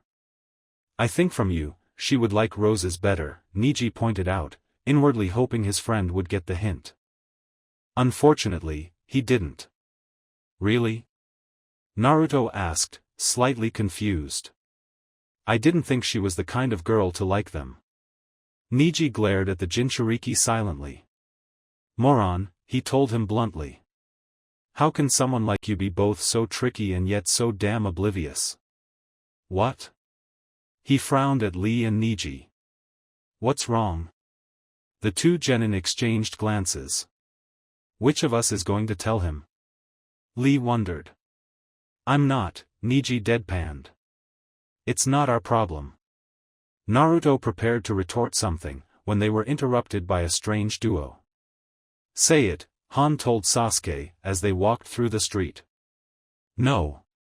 The Uchiha had traded his usual black shirt for a white one with the sentence, I love dolphins written on it. He obviously wasn't happy with it. I refuse.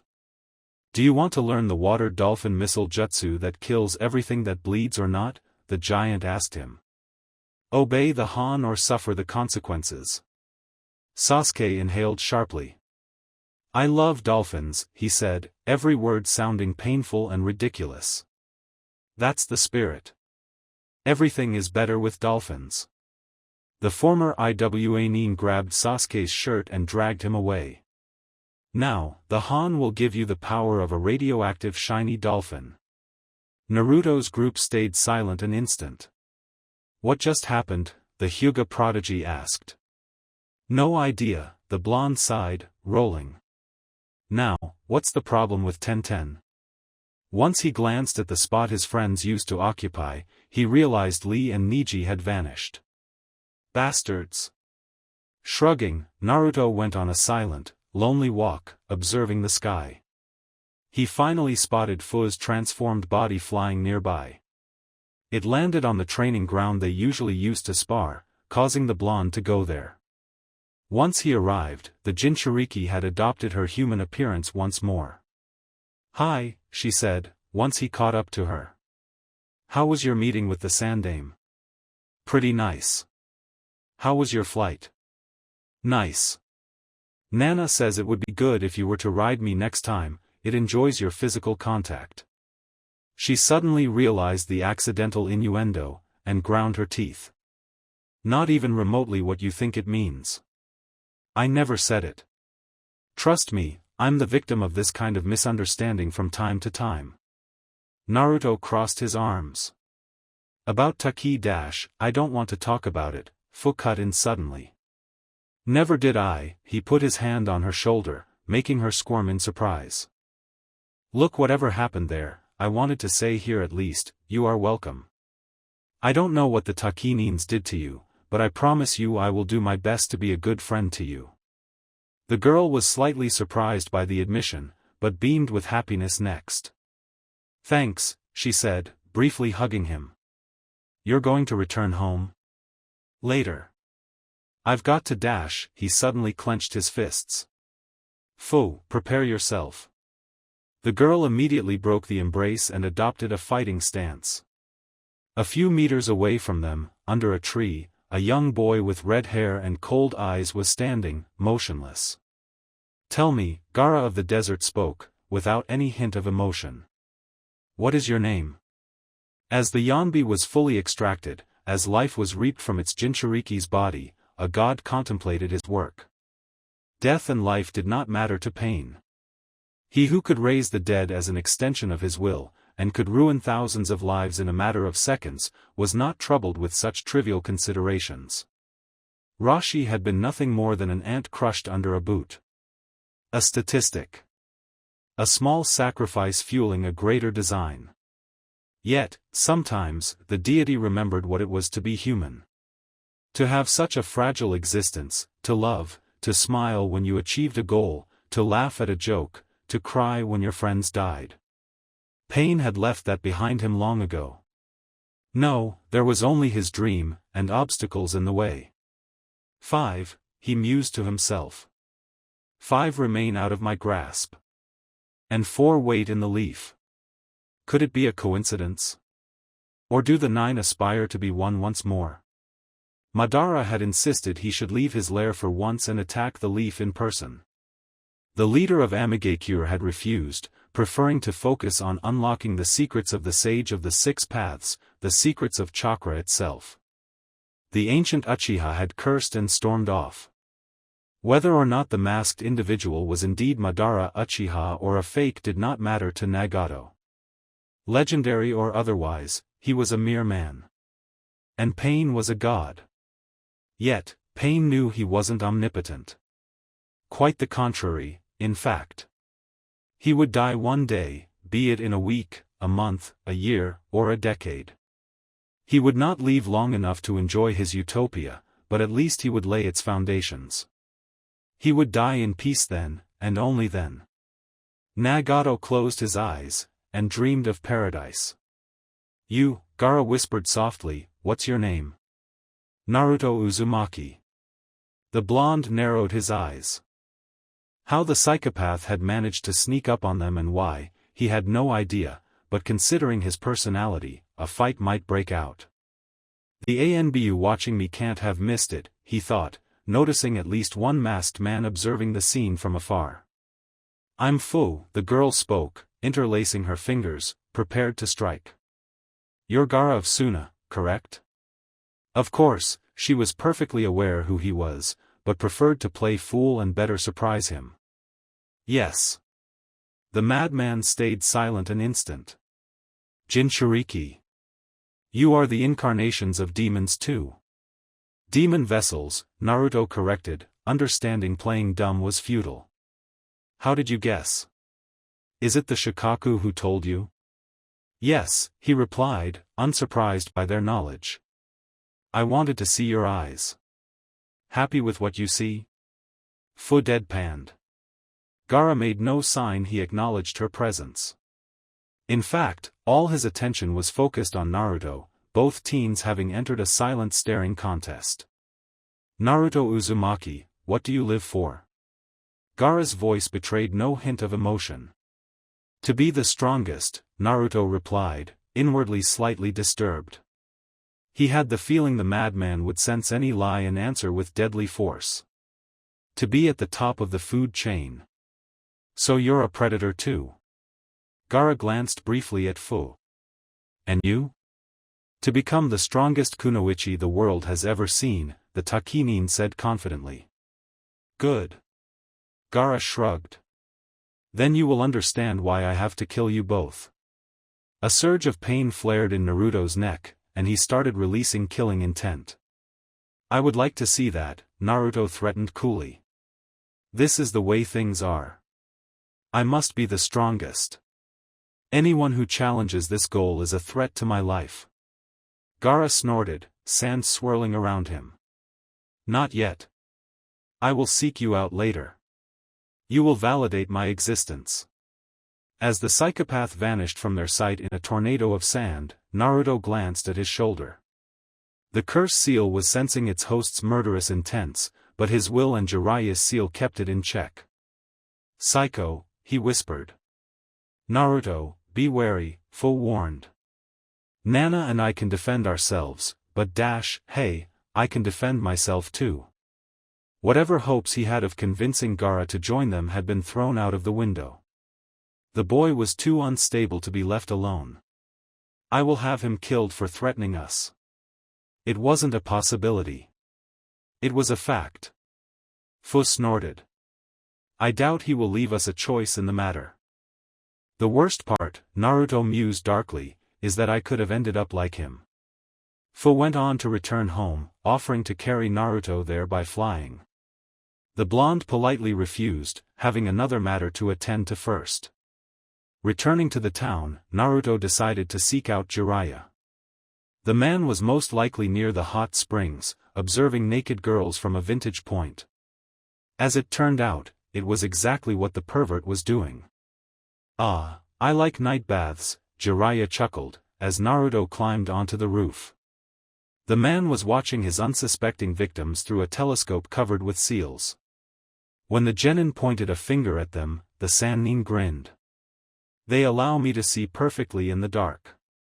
Somehow I get the feeling he became a legendary ninja just to peep better. I see. I see? That's your answer? Jiraiya glanced at him strangely. Don't you even want to take a look through it? No. Why? Because I learned what happened to you once you attempted that on Tsunade, and I'm in no rush to be hospitalized again. Jiraiya shuddered, his facial expression utterly priceless in Naruto's humble opinion. That was one single instance where it went horribly wrong. The super pervert instinctively glanced around him, as if the mere mention of the event would induce bad luck. Seriously, how can't you seize the opportunity to peep on the hottest naked women in Konoha? Then again, I'm sure you're a girl magnet. You mistake me for Sasuke, Naruto snorted, sitting next to the Sannin. The guy has got more fangirls than friends. My fan club consists of only one girl. Jiraiya glanced at him. You're blonde, you've got blue eyes, you've got a pretty face, and your whiskers give you an exotic appeal. If you focused on flaunting your mysterious past and developed a brooding loner attitude, fangirls would flock to you like no other. Seriously, convert to emoism and they will worship the ground you walk on. Go shirtless from time to time and they will kill for an autograph. Sorry, I'm the friendly neighborhood type, Naruto snorted. Anyway, I didn't come for your advice, as useful as they could be. I wonder if he could give Sasuke pointers how to get rid of fangirls. I expected you to be more difficult to approach. What? The fact I'm an excellent ninja does not mean I have to be haughty or a loner. Some of us grow well-adjusted. Naruto decided perversion was not the definition he would give to well-adjusted, yet kept his mouth shut. I've got a few questions to ask you. About summoning. If this is whether or not you can let a giant snake materialize right in front of me, you can dream. Jiraiya snorted loudly. Why didn't you take the toads instead? Snakes are ugly jerks. No offense to your previous teacher. Nah, I understand. Naruto shrugged his shoulders. To be honest, their values and mine aren't that far apart. I think we will have good chemistry, if I could fuel the summoning jutsu, that is. You've got a giant chakra battery in your belly. Jiraiya pointed a finger at the genin's stomach. I specifically designed it so the Jinchuriki could access to maximal influx of chakra in case of need. Naruto frowned. You designed the seal? Helped design it, with your mother and the Yondaime Hokage, before the Kyuubi killed them both. We were prepared to transfer the Kyuubi anytime should Kushina be grievously wounded or on the verge of death. That, Naruto didn't see it coming. I learned you taught the Yondaime dash, but not that I was friend with your mom. Jiraiya dropped his telescope and locked eyes with the blonde boy. She was perhaps one of the only women with whom I could maintain a friendship. She taught me a great deal about Fuinjutsu. Naruto narrowed his head. What was she like? Physically very pretty, with shining red hair, good nipples and one of the most wonderful personality-wise. Naruto barely managed to refrain himself from hitting the pervert. Jiraiya shuddered. Hot-tempered, wild, violent, with a sweet core. She was the kind of girl who would beat you up for a vague reason, and then treat your wounds afterward. You inherited her love for chatting and pulling pranks. She was extremely determined, brave, but she had enough smarts not to rush in desperate situations. She was a good friend. And my dad? Naruto asked, hopeful. Did you meet him? Jiraiya's expression darkened. Yes. But you aren't going to tell me who he is, Naruto guessed, disappointed. The Sandaime expressly forbade me from doing so. And for good reasons. Jiraiya inhaled sharply. Look, brat, your father was a good man. A great man. But he did something you may not appreciate. I promise you the Sandaime, or I will tell you who he was, but not until you reach 18. I've had enough of being kept in the dark, Naruto cursed. I have a right to be informed, damn it. I'm mature enough to take whatever truth that can be thrown at me. Sometimes, people do the wrong thing for the right reason. Jiraiya decided to switch the subject. You wanted to ask me about summoning? Naruto did not bother to hide his annoyance. He wanted to push the issue further, but the Sanin's eyes silently told him to drop it for the time. I want to fuel the summoning jutsu without relying on either the Kyuubi or worse, the curse seal, he explained. I wondered if you had pointers or a solution. Jiraiya scratched the back of his head. Summoning an animal works by using your blood as an anchor, and chakra to fuel the spacetime alteration bringing the creature to you, he explained. Before the sage of the six paths taught people how to use chakra, summoning rituals were fueled by violent ritual sacrifices. Blood is life turned liquid, so it makes a good substitute. So you imply I need to bleed a lot to summon creatures? Impractical. You would faint trying to summon a viper. Jiraiya grinned. However, there is an alternative power source, natural energy. The blonde was genuinely in the dark, causing the Sannin to mimic touching his neck. Naruto understood. The cursed seal? Natural energy is a special form of chakra produced by the terrain and atmosphere. You can say it is the collective chakra of the biosphere. Jiraiya crossed his arms. The enzymes contained in the curse seal serve as an anchor to this energy. I heard of an extinct clan whose bloodline allowed a similar feat, so I suspect Orochimaru to have attempted reproducing the ability. I studied Anko's curse seal for years trying to understand its secrets. So you mean this allows anyone marked with it can gather this natural chakra passively? It's more complicated, Jiraiya shook his head. The cursed seal indeed stores natural chakra passively, giving an additional reserve to its user. You can say it turns someone into a pseudo-Jinchuriki. However, the human body isn't made to handle this kind of chakra. It causes severe mutations that can be fatal, or force the body to adapt a form better fit to handle it. A frog or a bird, for example. Naruto briefly shuddered. Since I haven't gained wings, I guess the curse seal has a filter? Orochimaru puts a tiny amount of his own chakra into each curse seal, which mixes with natural energy once the victim starts tapping into the additional reserve, Jiraiya explained. On one hand, Orochimaru's chakra prevents the user's body from suffering crippling mutations, but on the other hand, it starts mixing with the host's own chakra, which is extremely unhealthy and allows the madman to mess with your brain. Why not simply removing it then? Or replace it with another source of chakra? Because I've yet to find a way to do so without killing the bearer, Jiraiya responded bluntly. What I want you to understand is that the curse seal serves as an passive anchor and storage to natural energy, and my protections do not affect this. The natural chakra automatically surrounds you, although since it does not mix with the bearer's chakra, which you do not even have in the first place, without going through the filter first, it does not affect you or your surroundings in any way. But with the right summoning tattoos it would be possible to redirect the passive natural energy attracted by the curse seal, turning it into an external power source for the summoning, Naruto understood. Absolutely not, Jiraiya replied, causing the blonde to palm his face.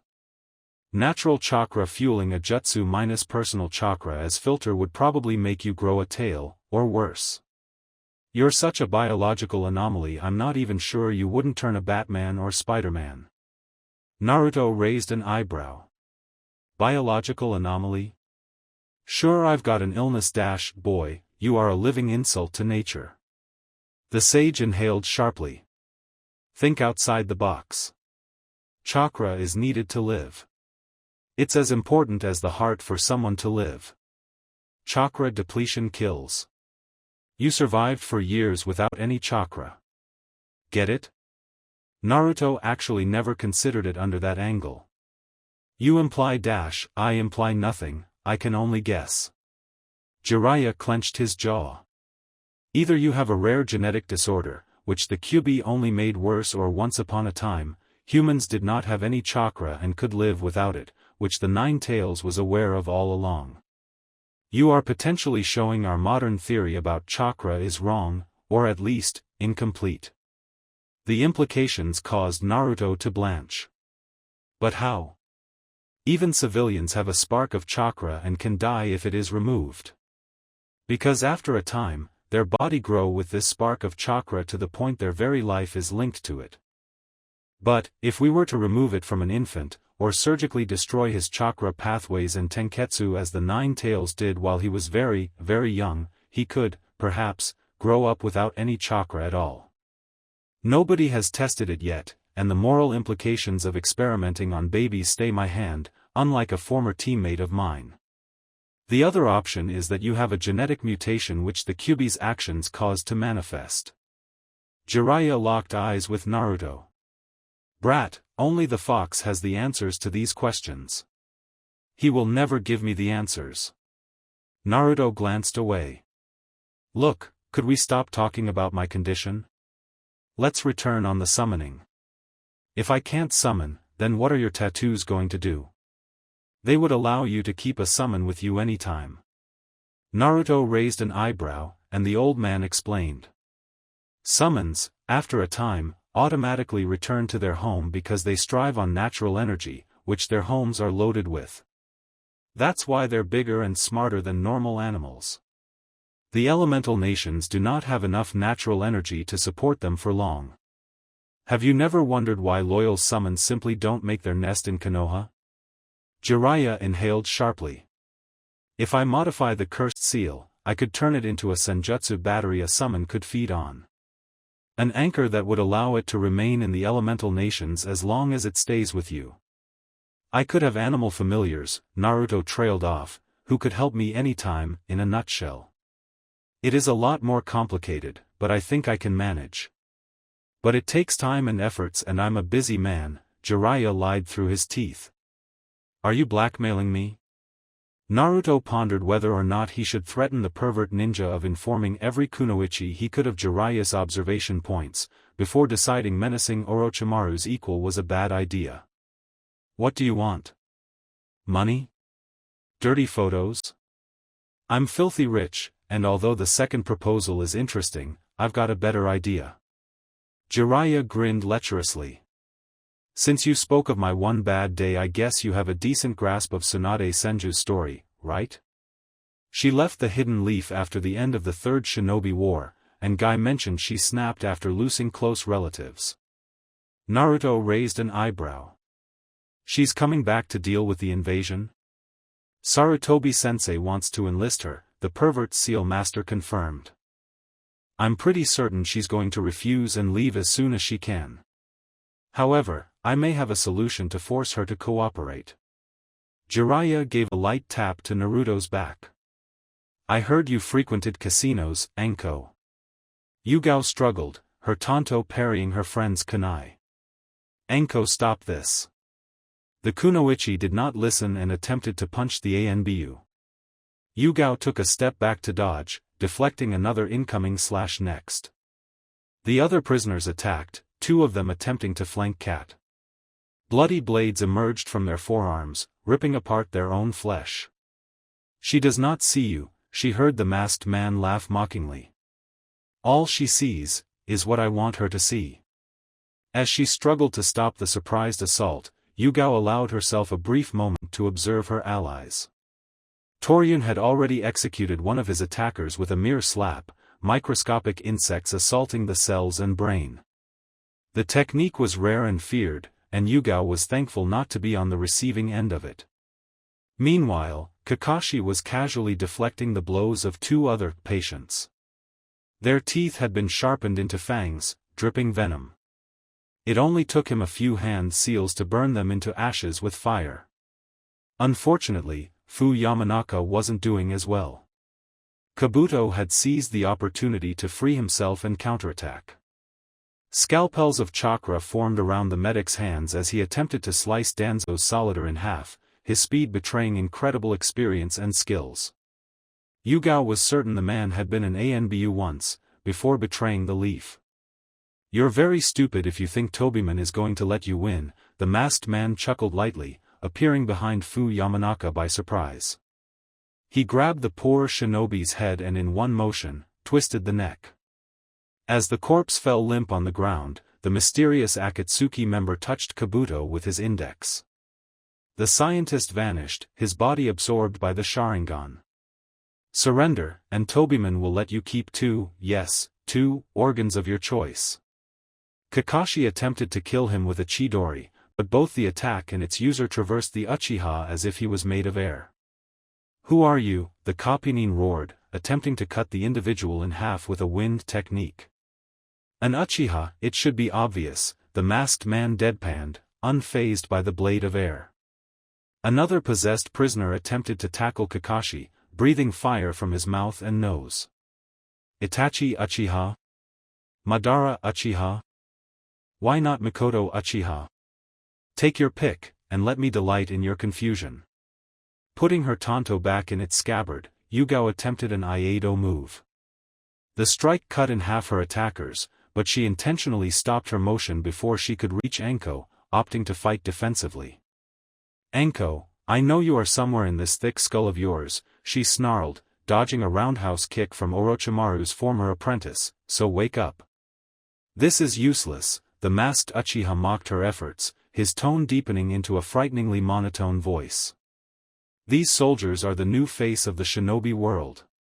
Soulless automatons, robbed of free will. They cannot disobey. They cannot question the commands of their masters. They feel neither pain nor doubt. They fear nothing, not even death. They are weapons. And when I am done with you guys, you will join their ranks. Anko, Yugao frowned. You can't be that weak. You can't be a slave. Anko Mitarashi's assault briefly stopped, causing the ANBU's eyes to widen in hope. Anko, you are strong, she said, parrying the snake lady's kunai once more. You survived Orochimaru's betrayal. You survived a lot of things. You can't let an illusion defeat you. The previously emotionless Kunoichi's face began to twitch slightly. Clearly, she was subconsciously struggling. You are Anko Mitarashi, a shinobi of Konohagakure, Yugao continued. You have friends in the real world. People who are counting on you. The woman dropped her kunai and grabbed her temples, as if fighting an headache. Don't you remember Naruto? Kurenai? Yugao gave the final push.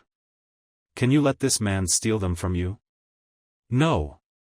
Anko shouted, her eyes returning to their normal color. I am no one's slave. I am. She glared at the masked man, her face twisted into anger.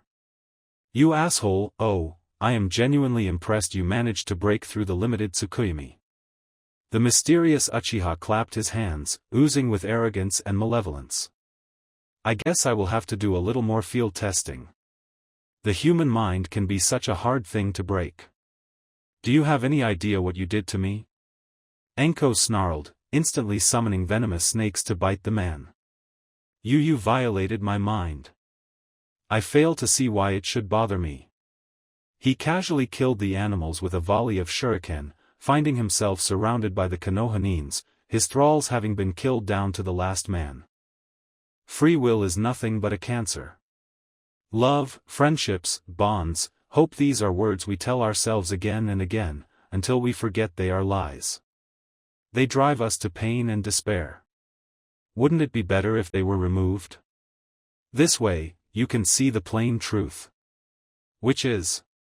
Anko snarled, finishing a hand seal sequences. That whoever has the power, decides who wins and who loses. And I decided you would lose. As he vanished, a dozen explosive tags manifested in the space he used to occupy. Die. Most of the group reacted in time to leap backward, saving themselves from the explosion, but not Anko. She was too close to the source of the blast to escape it. With a sickening noise, Orochimaru's former student was thrown against a wall, flames spreading over her body. 2 seconds later, the masked man materialized once more, slamming his palms to the ground. A blue inferno spread from them, consuming the walls and causing the ceiling to fall apart. Yugao deflected a chunk of rock that nearly crushed Anko with a powerful kick, allowing Torian to reach her and extinguish the flames with a water jutsu. We need to find Kakashi-senpai and swarm the Uchiha, Kat commanded. No. Torian put the injured Anko on his shoulder. The mission was to rescue her. We leave. Fuck the mission, senpai is still dash, the Aburame didn't let her finish and escaped through the inferno. Stop. A volley of fireballs were projected toward her, forcing the ANBU to dodge them one by one.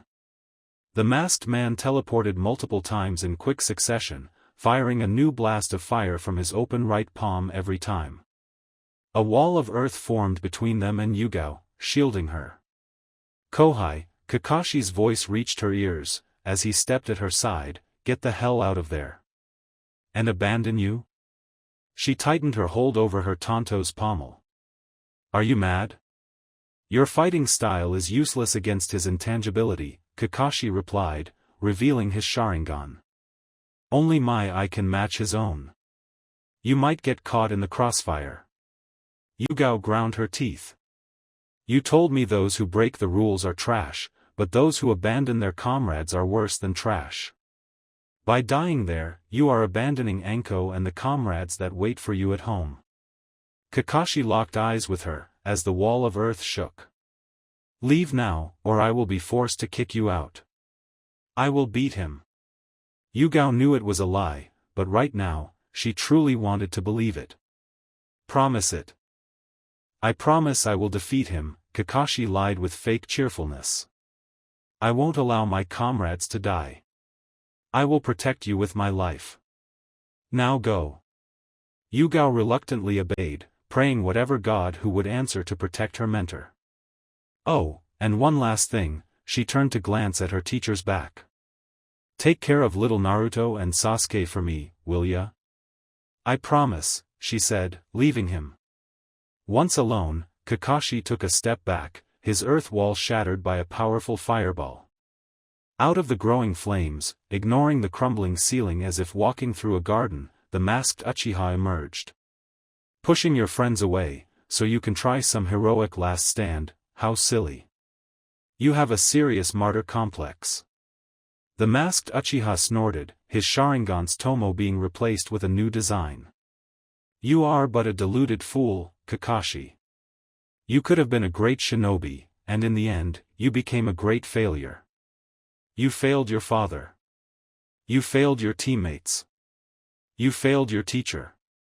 You failed your students. You failed your sensei's son. And now, you're about to fail your Kohai too. This eye, Kakashi trailed off, horrified, as he recognized the eye pattern.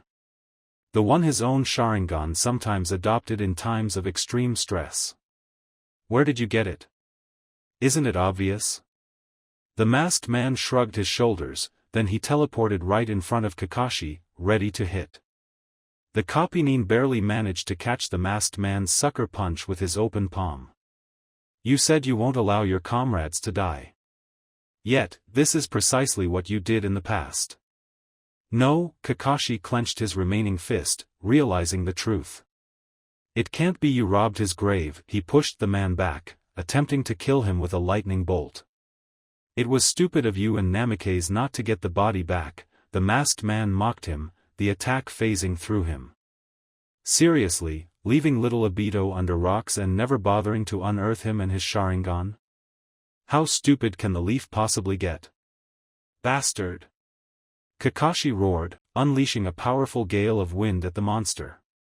The man shrugged it off easily, teleported right in front of his opponent, and punched his chest with enough strength to shatter a rib or two. The Kopinin was tossed to the ground, a kick between the legs preventing from retaliating. How can you do this? I told you I was a magician. The masked man made a mock reverence, as his foot stomped on Kakashi's face, breaking the nose. However, the preparations for my greatest show aren't finished yet. A part of me wants to let you live to see it and another really wants to kill you. So hard to choose, the mysterious Uchiha appeared to reach a decision. Be happy, Tobiman is going to let you live this time. See you soon, doggy. Get back. Kakashi snarled, as the individual dematerialized into nothingness. The ANBU captain cursed, doing his best to get up and dodge falling debris. Outside, Yugao glared at Toryun, who deposed the unconscious Anko to the ground. Kakashi-senpai can't win alone, she stated angrily. He will manage, the Aburame replied. The mission is to bring Mitarashi back alive to Konoha. That's all that matters. No. What matters is not leaving your comrades behind like some trash. Yugao complained. We must go back. Mitarashi will die. The sentence, said with a chilling, flat tone, caused Yugao to pause and confirm his words. Unfortunately, this was an evidence, now Kat could see the damage the explosion caused. The explosive tags had blown up a good chunk of Anko's torso, from the breast to the stomach. The flesh had been consumed by the heat and flames, revealing the heart. She will have an hemorrhage soon, if the burns and concussion don't kill her first in the next minutes, Toryun said without any hint of emotion. Fu might have been able to keep her alive. But unfortunately, my knowledge of medical jutsu is limited. Do something about it. Yugao commanded, despairing over what was happening. This is a nightmare. I need to wake up. Anko, stay alive please. The medics. Kat. Anko glanced at her friend, blood flowing from her mouth. Last words are for those who haven't said enough, so please listen. Yugao approached her face to Anko's mouth, listening to her weak plea. Kill the snake bastard, she smiled briefly, adding another demand to her last request. Watch the brat. I will, Yugao promised, seizing her friend's hand. Anko, I'm so sorry, I should have. At this point, the words were for naught. Anko kept staring at her, her eyes devoid of life.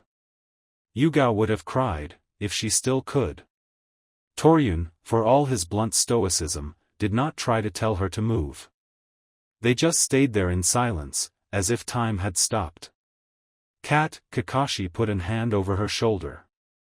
Let's go home. Thank you for watching. I hope you enjoyed it. Make sure to like and subscribe, and don't forget to share this video with your friends. If you want early updates, check out Patreon. This is Fox Sage, and I'm signing off.